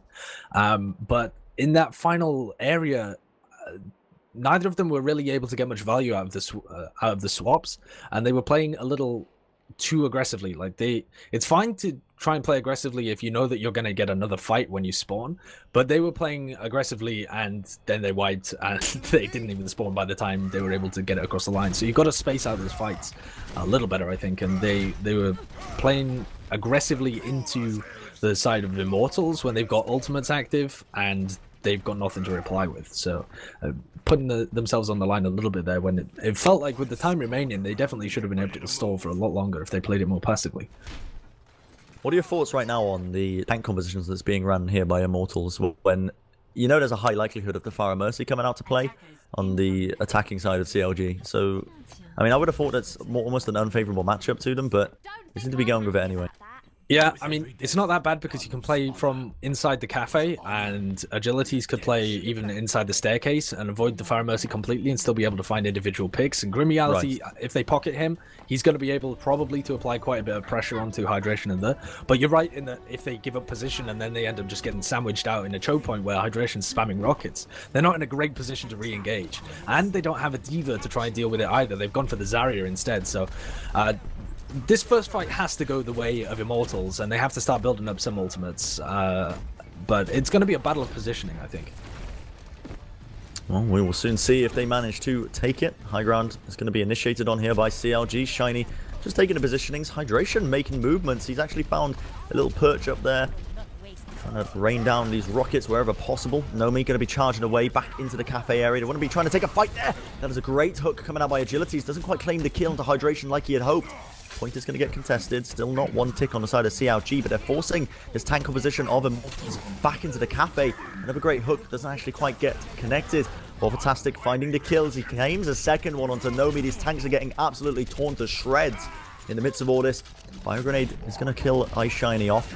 And still the point being capped up. 2 ticks already for them. Pulse Bomb gets knocked back. Fantastic claiming that one onto Verbo. It's going to be the Nano Boost used onto the side of Grim Reality as a final moment.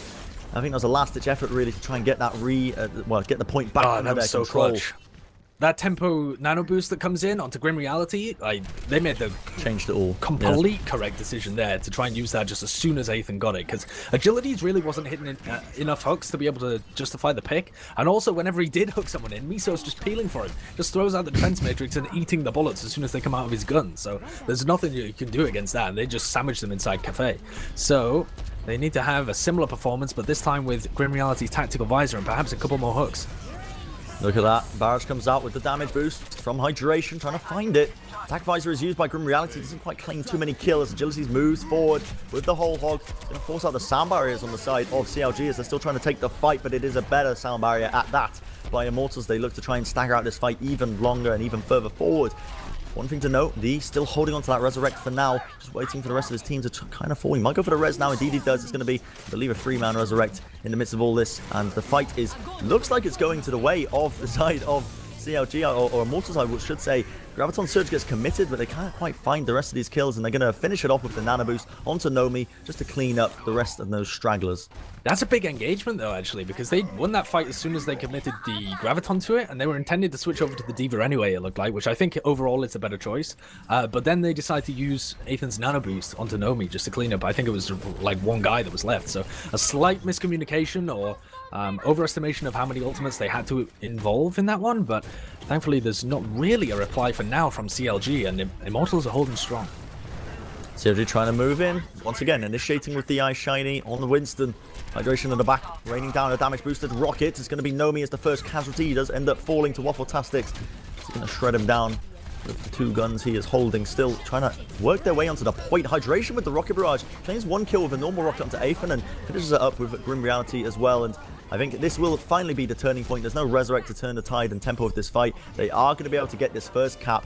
It's looking a bit too close for comfort there, I think, for CLG, but no, they found a light in the end of the day. And look at that. The amount of ultimates that CLG use or have here to work with. They've got a res, they've got a self-destruct, almost got a sound barrier as well. Ice Shiny is close to his primal rage. Looking very winnable in these, I guess, the high noon section of Hollywood, if you like.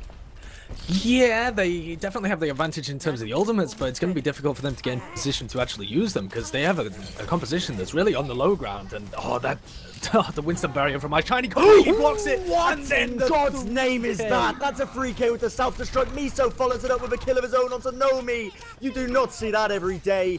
That is ridiculous, and it was all off the back because of Nomi being too far forward, trying to get the Earth Shatter off. They didn't have his shield to hide behind. That is crucial. Just when you were trying to make me look silly, saying CLG weren't going to win it, they turned it around with laugh. Yeah, I mean, CLG are looking in a great position now. With those 3 picks, they can really start to chain things forward because Grim Reality's Nano Visor as well is not going to be in a good position to use it. Like, he can't even get on an elevator onto the high ground, really, and try and use it onto Hydration or there. Like, he's going to have so much difficulty getting value out of this pick, I think. Moving forward, Bomb's committed. They still have a lot of ults on the side of the Immortals. Moving forward as well, the self-destruct gets committed into the back lines. trying to pop off a few players or two. Going to be the Resurrect used ultimately now as they're moving into the tail end of this fight. They're trying to reset it up on the side of CLG. Going to bring down these players if they can. It's going to be a few trades here and there, but Immortals are looking pretty strong so far on the defense. They've got a good grasp on the situation, but they just can't really contest this high ground. That's what Hype's there for. Moves forward with the Diva, searches for an opportunity or two, but he is going to go down in the end. In fact, Hype actually, I think, ended up killing Miso there with his suit cooldown. Funnily enough, Hydration still, they've got nothing to take care of his damage boost to Rockets, and this is becoming a real problem for them as he just claims and kills basically the stragglers in the tail end of this fight. Immortals are in a bit of a sticky situation now. A bit of time built up behind them on the side of CLG. They're going to be working basically against the current here as they have no time. They do have 3 points scored on the board here for Immortals, but no time to work with whatsoever. So if CLG end up getting a time, it could work heavily against them. Yeah, if they get over a minute on the clock, then Immortals don't even get an attempt to attack point A. So that's if they can bleed a minute and a half off, they're in decent territory. And if they can bleed 2.5 minutes off, then that's fantastic for them. A reminder that Immortals are facing down the barrel of elimination from the tournament in the quarterfinals, which would be crazy for this team. But they have to come together now. Nomi again playing so aggressively forwards. Miso comes around the back and actually gets a little boot forwards. They're not going to be able to find value with that Earth Shatter as well, so Nomi's kind of been outplayed there. Shiny playing the Shield Wars especially well, gets the block where it mattered.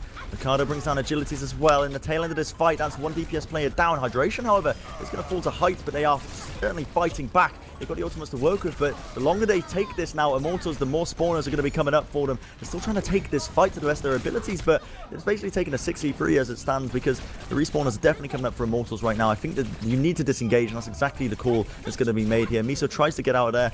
Indeed he will. Just boost himself away, and it will be the reset, but they're up against quite a tough ask, to be honest, on the side of CLG. They're going to be going up against the Nano Boost and the Sound Barrier. Grim Reality is very close to his own tack visor, so if this fight gets drawn out long enough, they could be coming up against the Nano Visor. Yeah, this is good position to try and just completely stall out the map from Immortals. If they play these ultimates correctly, you know, they need to get in a bit of a decent position with Nomi and iShiny and then see if Grim can get out. But Nomi immediately hooked in and Waffletastic picks off that one. Hyped with a kill though, so both Reinhardts have been traded for either team. Sound Barrier for one, but Verbo's already used his, so he doesn't have anything to reply with. Grim Reality though, Nano Visor from the top, see if he can get any value out of this, but Miso's eating it all. That's honestly insane. Miso with the Diva kick, using that defense matrix, really just holding down that right click, I think, as hard as he possibly can to avoid that Nano Boost or that Nano Visor. Still, it's the tail end of this fight, and Immortals are getting a respawn again. What an Earth Shatter! Connects on to 3. Can they find the kills? Grim Reality's in a bit of trouble. Has to work his way around here. Agilities is still on the point as the Tracer. This could be signs of life for them. The DMEC comes out. Hydration gets the hook combo onto Hyped once again. Still trying to fight this to the bitter end. Triumph really realistically trying to do it. My God. Nomi now, this is so desperate now for CLG because there's only a few seconds left, 12 remaining. It's going to be popping off that whole hog on the side of Hydration, pushing them back to the best of his abilities. Nomi has the Earth Shatter. He might just lead it in hard, tries to connect it, only gets it onto 1, which is Miso. But they have nobody to try and contest this in the final moments. The overtime will tick down. Surely they're not going to be able to do this now. Immortals, they found 2 kills. The Nano Boost is going to get popped off as well onto Nomi. He defends it well. The shield is raised. The self-destruct is going to do absolutely naught. And I think the cherry on top is that tactical visor by Grim Reality is going to clear them off that point, and I cannot believe it. Immortals have taken a second map. They've brought it all the way back. Is this truly going to be the reverse sweep we're seeing? The reverse sweep of all reverse sweeps would be happening right here. I mean, not in terms of the caliber of opponent they're playing against, possibly, because, you know, coming into this, you would have expected Immortals to have the better end of it, but CLG have really stepped up, and they came off really fast with their 2-0 victory, especially on Numbani, completely shutting them out. And they've looked competitive so far on these next 2 maps. Like, it's been really This is that free man. Like, look at this, and it was all off the back of Nomi just going in with the Earth Shatter. His team didn't have the shields. That's insane. If he'd got the Earth Shatter off as well, then Miso would have been knocked down and not able to launch it off. But iShiny came down with that crucial Winston.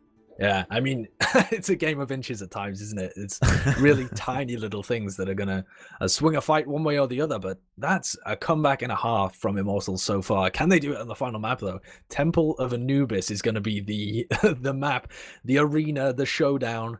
That's going to be an interesting one. Neither team picked it. It was left in the map pool and then randomed out of the 4 remaining.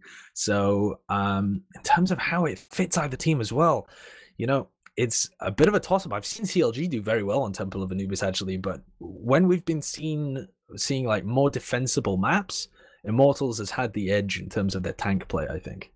Yeah, absolutely. I think if it really comes down to that, when it comes to the compositions being used, if Immortals are playing a much better tank sort of composition, they're really going to be in the driving seat for this next match, which Temple of Anubis could be anyone's game realistically. I know, from one thing I've seen is that assault maps in general aren't played particularly, I don't want to say well, because that's not really giving the NA teams enough credit. But put your opinions out there. Don't hold back. What I'm trying to say is NA's bad, and I'm about to get assaulted on Twitter. No, it's not. I'm joking. But Korea do seem to play assault maps to like really the fullest extent that they can be played in, and NA teams don't really seem to understand, you know, a lot of the ways to play around these maps and the high ground advantages and things.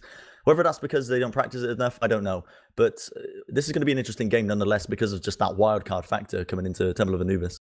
Yeah, I think you're right in terms of when we've actually seen Korean teams playing against the North American teams at Apex, or even the Europeans at Apex. I mean, but I think it's more actually just something that the Koreans excel at. I think they put a bit more thought into how they want to directly execute different compositions and pushes, rather than it just being like the North American teams just turning up and like YOLOing it or whatever. Yeah. I don't think that's the case, but I think that there is definitely a level of understanding and like strategy that you have to apply to 2CP to really get the fullest extent out of it.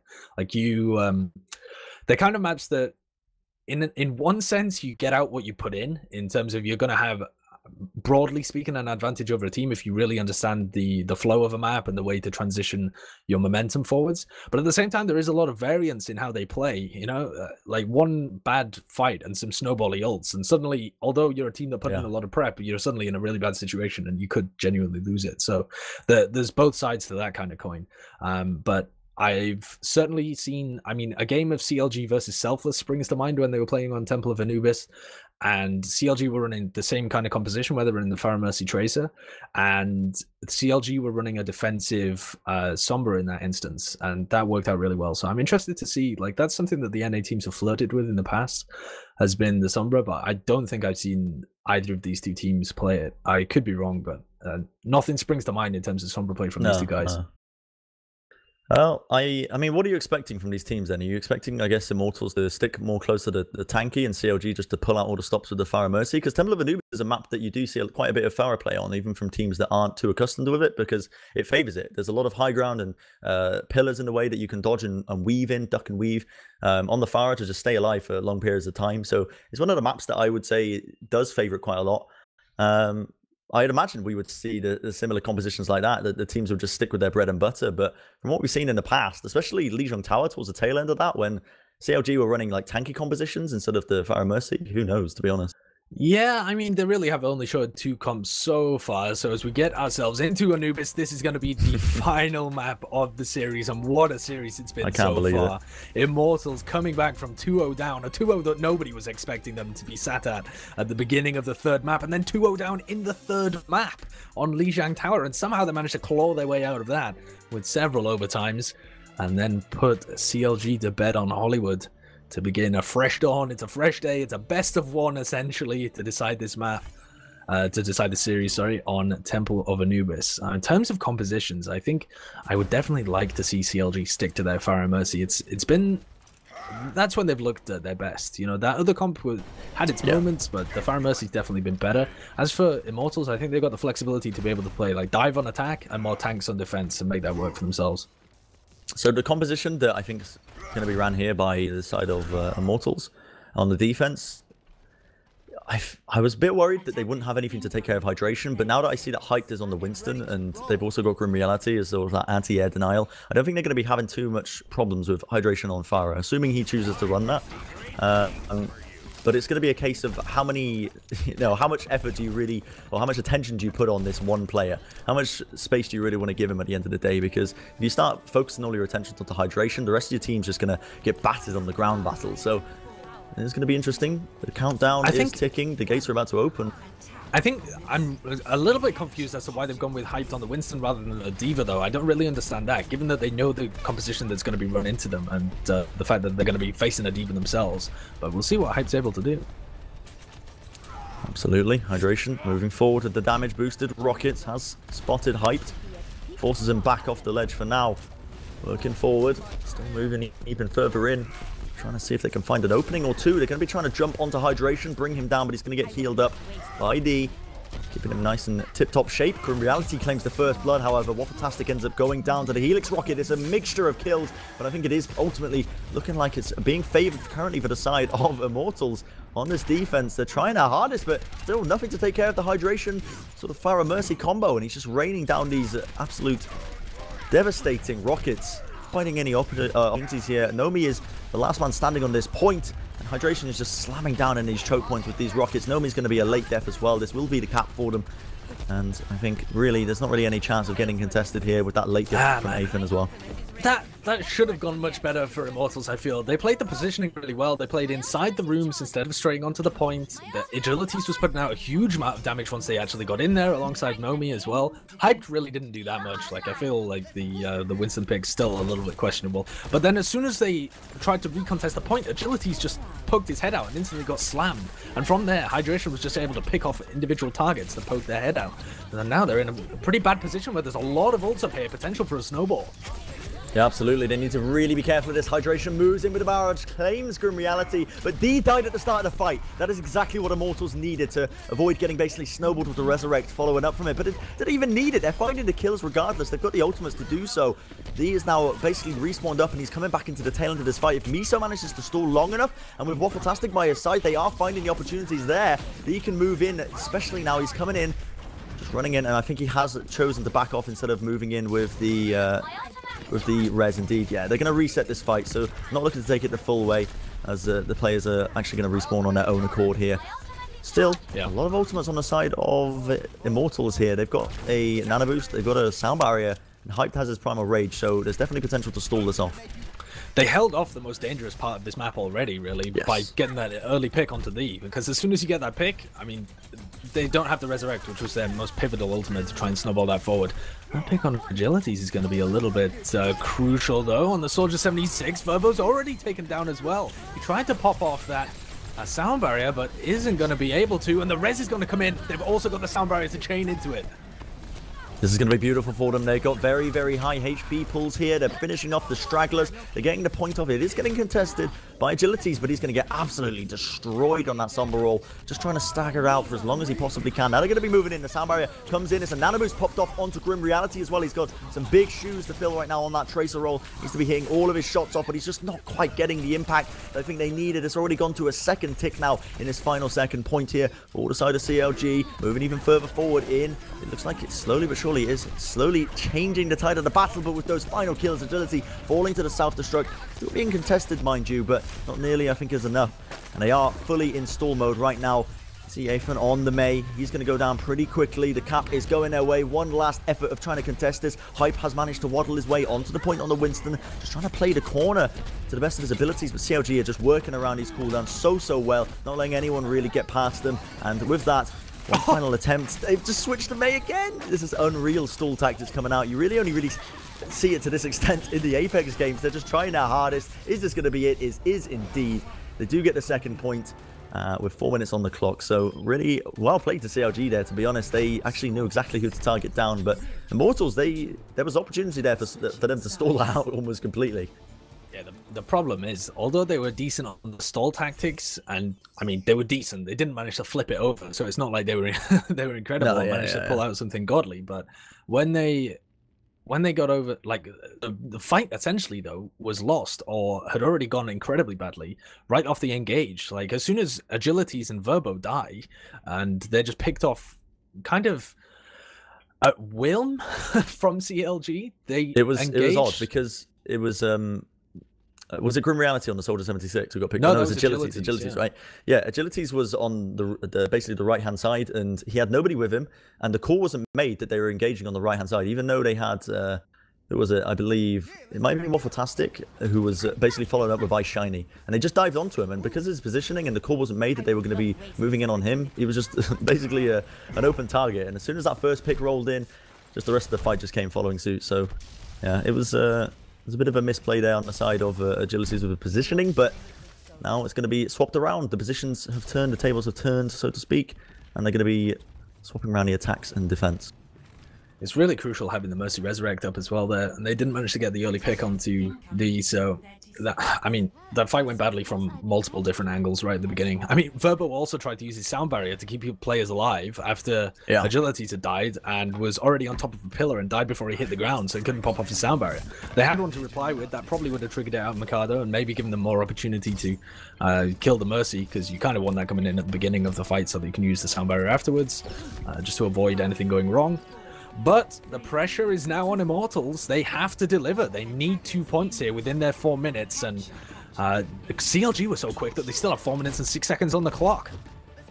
Very difficult game for Immortals to try and pull out now. Here's them on the attack. Moving in. Whoa. That's a great combo. Waffletastic did not stand a chance. The call was made. The damage was there. Agilities moves in with the Swift Strike combo, brings him down without a hinge. And now they're moving even further forward in. Nomi brings down Pylyshyn. These are 2 big pickoffs. Make it a third as Mikado falls. I think it's pretty much curtains on the get-go. There's no way they're going to be able to stagger out this one. And it was all off the back of that initial Waffletastics pick. Agilities is on fire right now. He has been destroying them. The focus calls between him and Nomi have been more on point in that single fight than they were in the whole of the rest of Immortals playing dive. And Hype was doing his job as well, playing really aggressively, just taking the pressure from the rest of the team as he goes straight into hydration. Yeah, he's 81% already, and they've got 7 minutes. That's ridiculous. It's honestly filthy. And now he actually has the Dragon Blade. He's about 3% away. All he's got to do is get a bit more spam damage.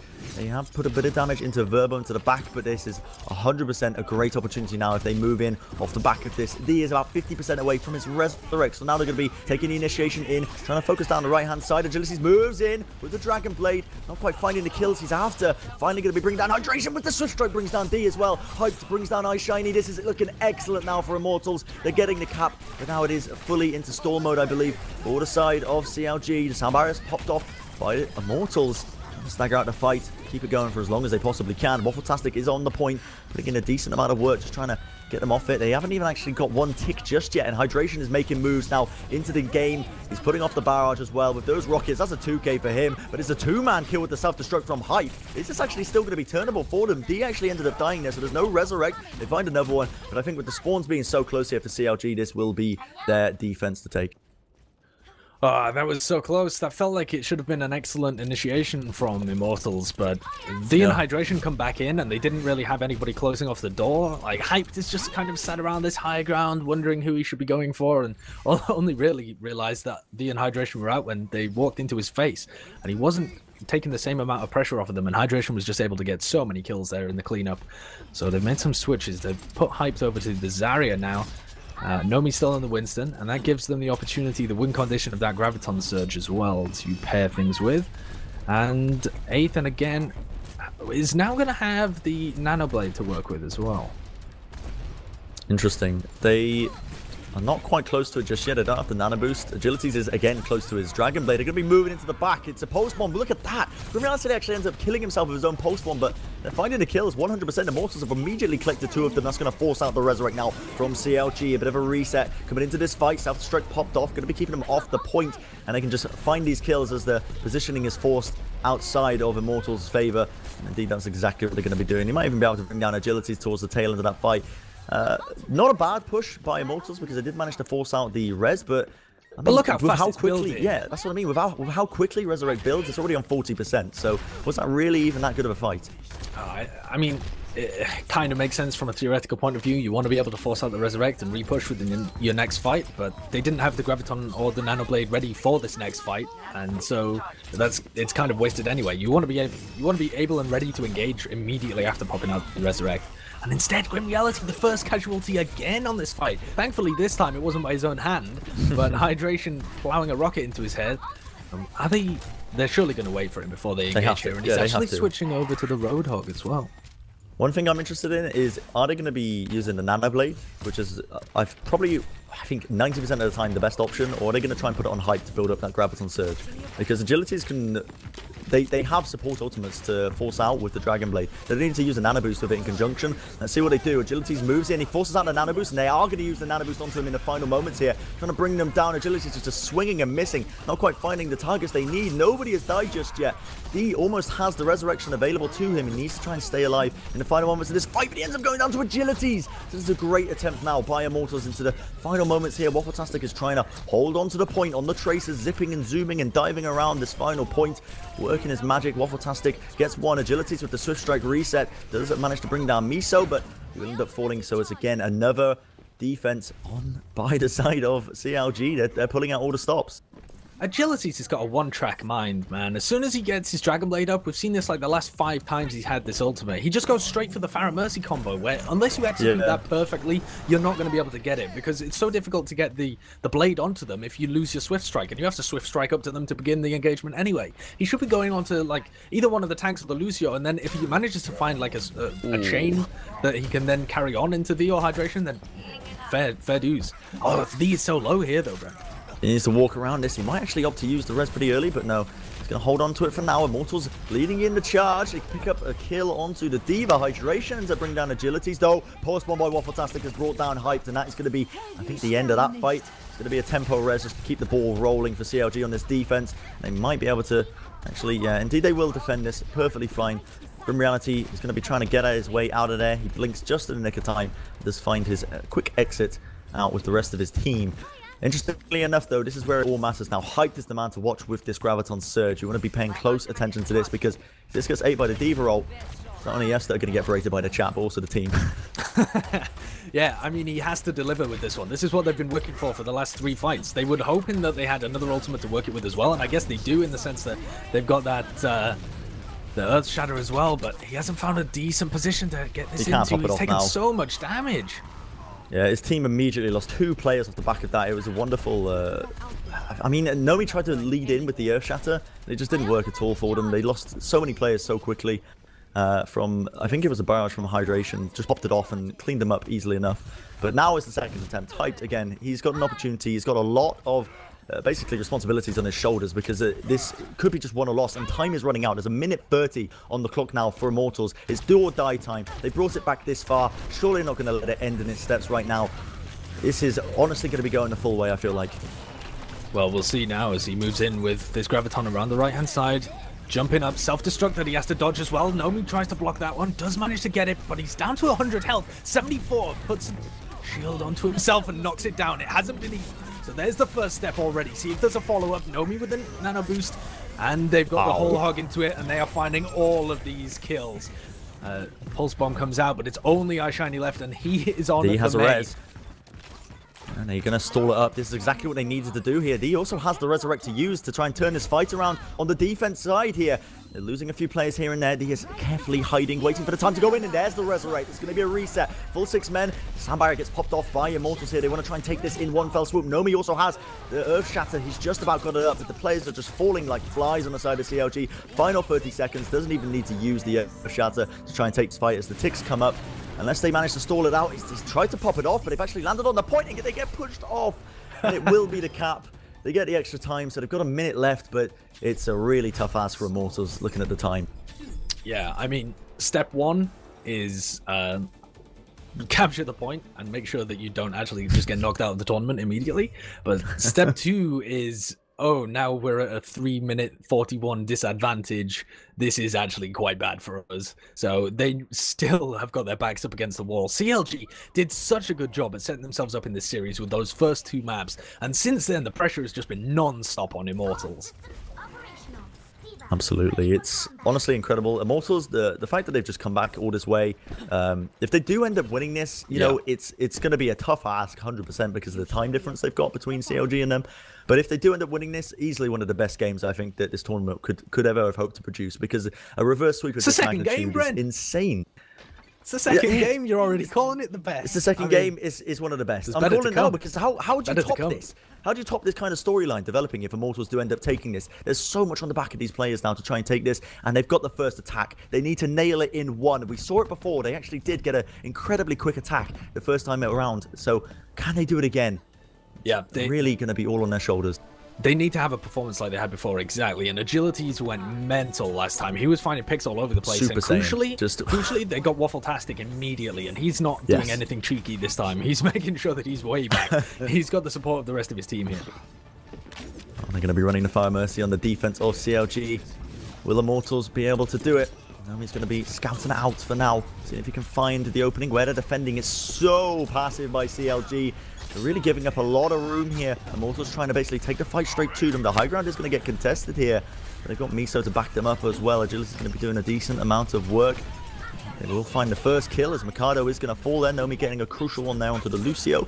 And now they're going to take the fight, I believe, onto the point here. Hype is doing a decent job, actually, of keeping the Farah Mercy combo off them into the back lines for Immortals to try and go in off. And this is looking like a better fight for them, but CLG are defending this actually very well as well, because they're not losing the players like I think Immortals are really hoping for right now. As I say that, they do finally lose they lose iShiny. The kills are finally going to start to flow in as the ticks coming up. They do finally have 2 as well, so very crucial times for them. And just in the nick of time, they've got 30 seconds here, Josh. This is looking really tough. One step at a time, Bren. They've got 30 seconds and they don't really have any ultimates to chain together.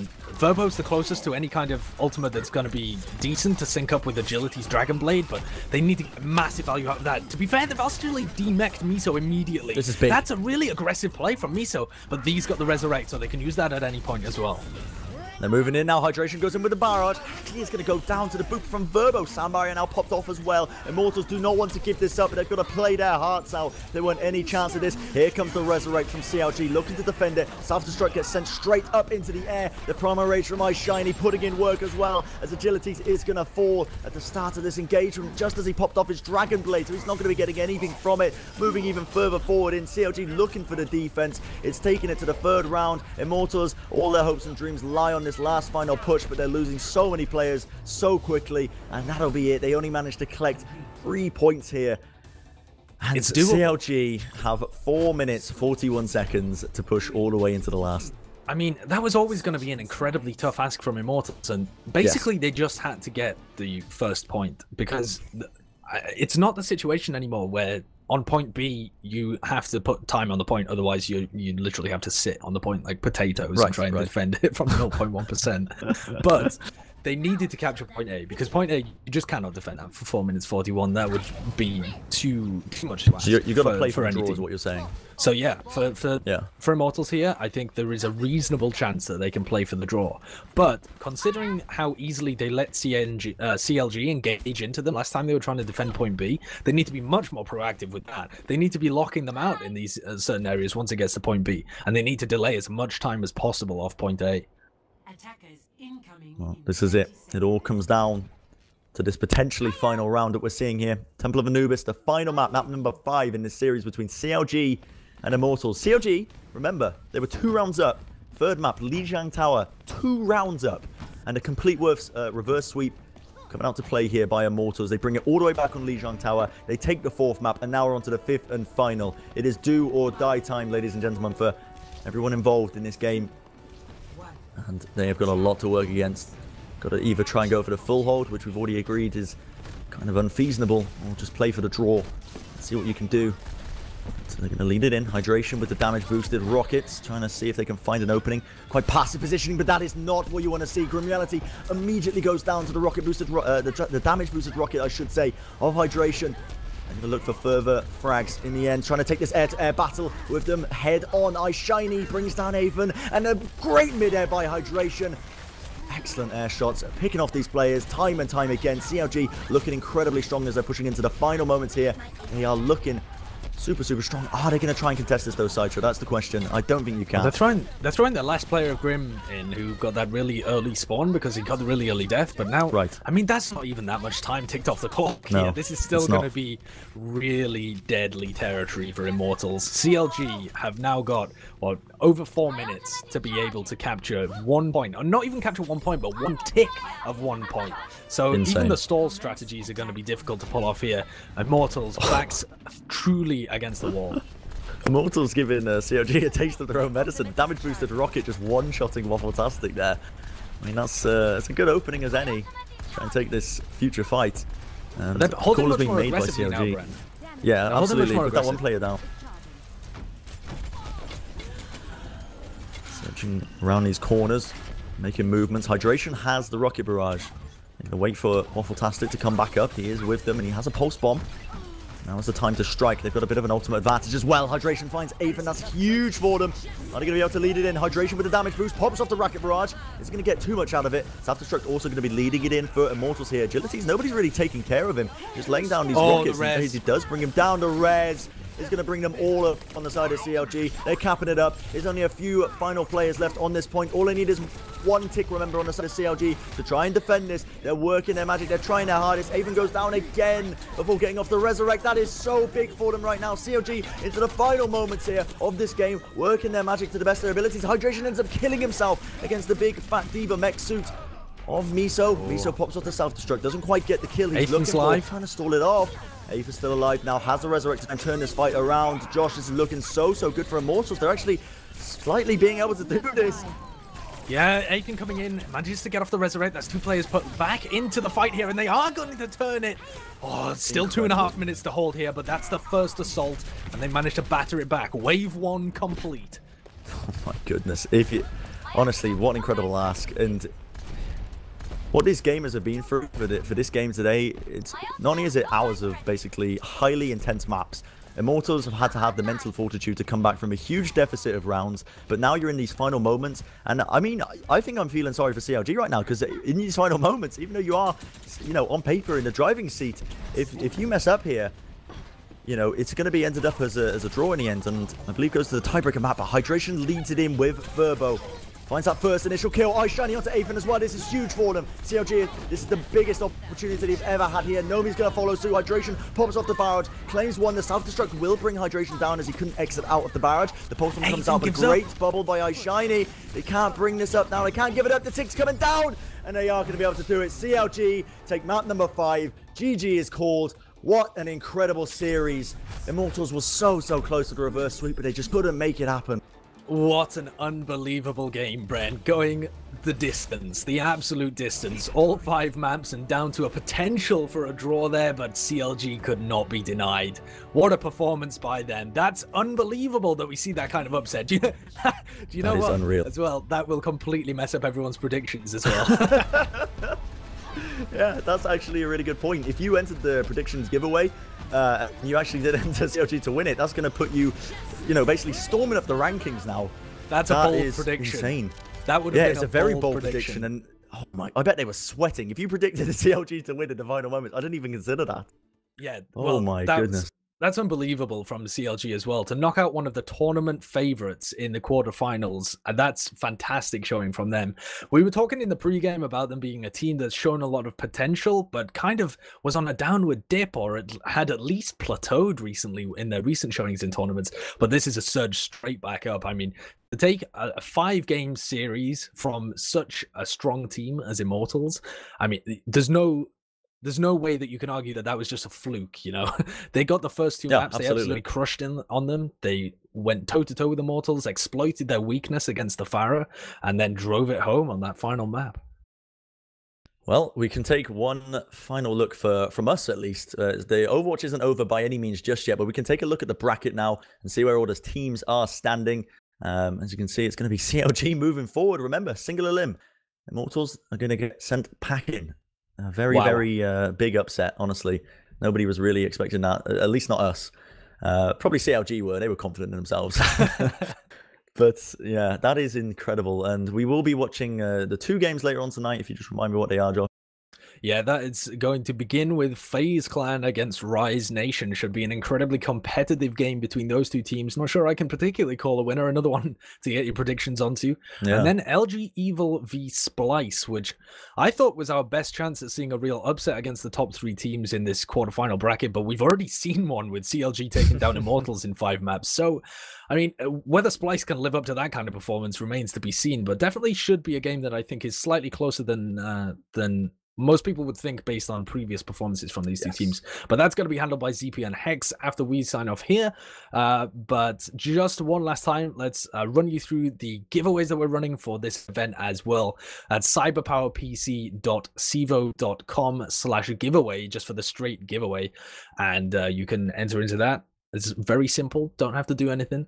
And then the predictions as well, which is on the main page of the site and also at cyberpowerpc.sivo.com/predictions. And you can pick which teams you want to predict. I mean, certainly if anyone predicted CLG there, they just bounced up the rankings. Yes. There's a global leaderboard there that you can put your names on and everything as well. So, you know, you've got, what do you call it? Like Pride. You're playing for at least Pride against your teammates or whoever you're directly competing against in terms of predictions. You know, you get to put your money where your mouth is, become a little profit. I think these 2 games later on tonight are going to be a little bit difficult to call. I mean, I think I would probably give it to Rise Nation and LG Evil, but it could go the other way. That's what I mean, because FaZe are a bit not untested, but they haven't shown great performances. But Rise Nation have never really been up to the caliber of to Breach.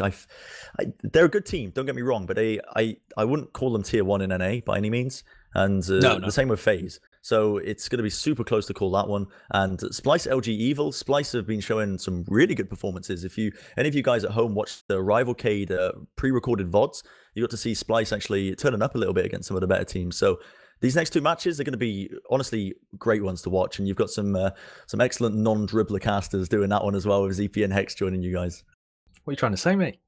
I'm saying we dribble. multiple times this cast. We will see you on the other side as well, because we're going to be returning for the rest of the bracket tomorrow as well, where we'll of course be covering the semi-finals, that bronze match, and the finals. But for now, we'll see you on the other side with ZP and Hex.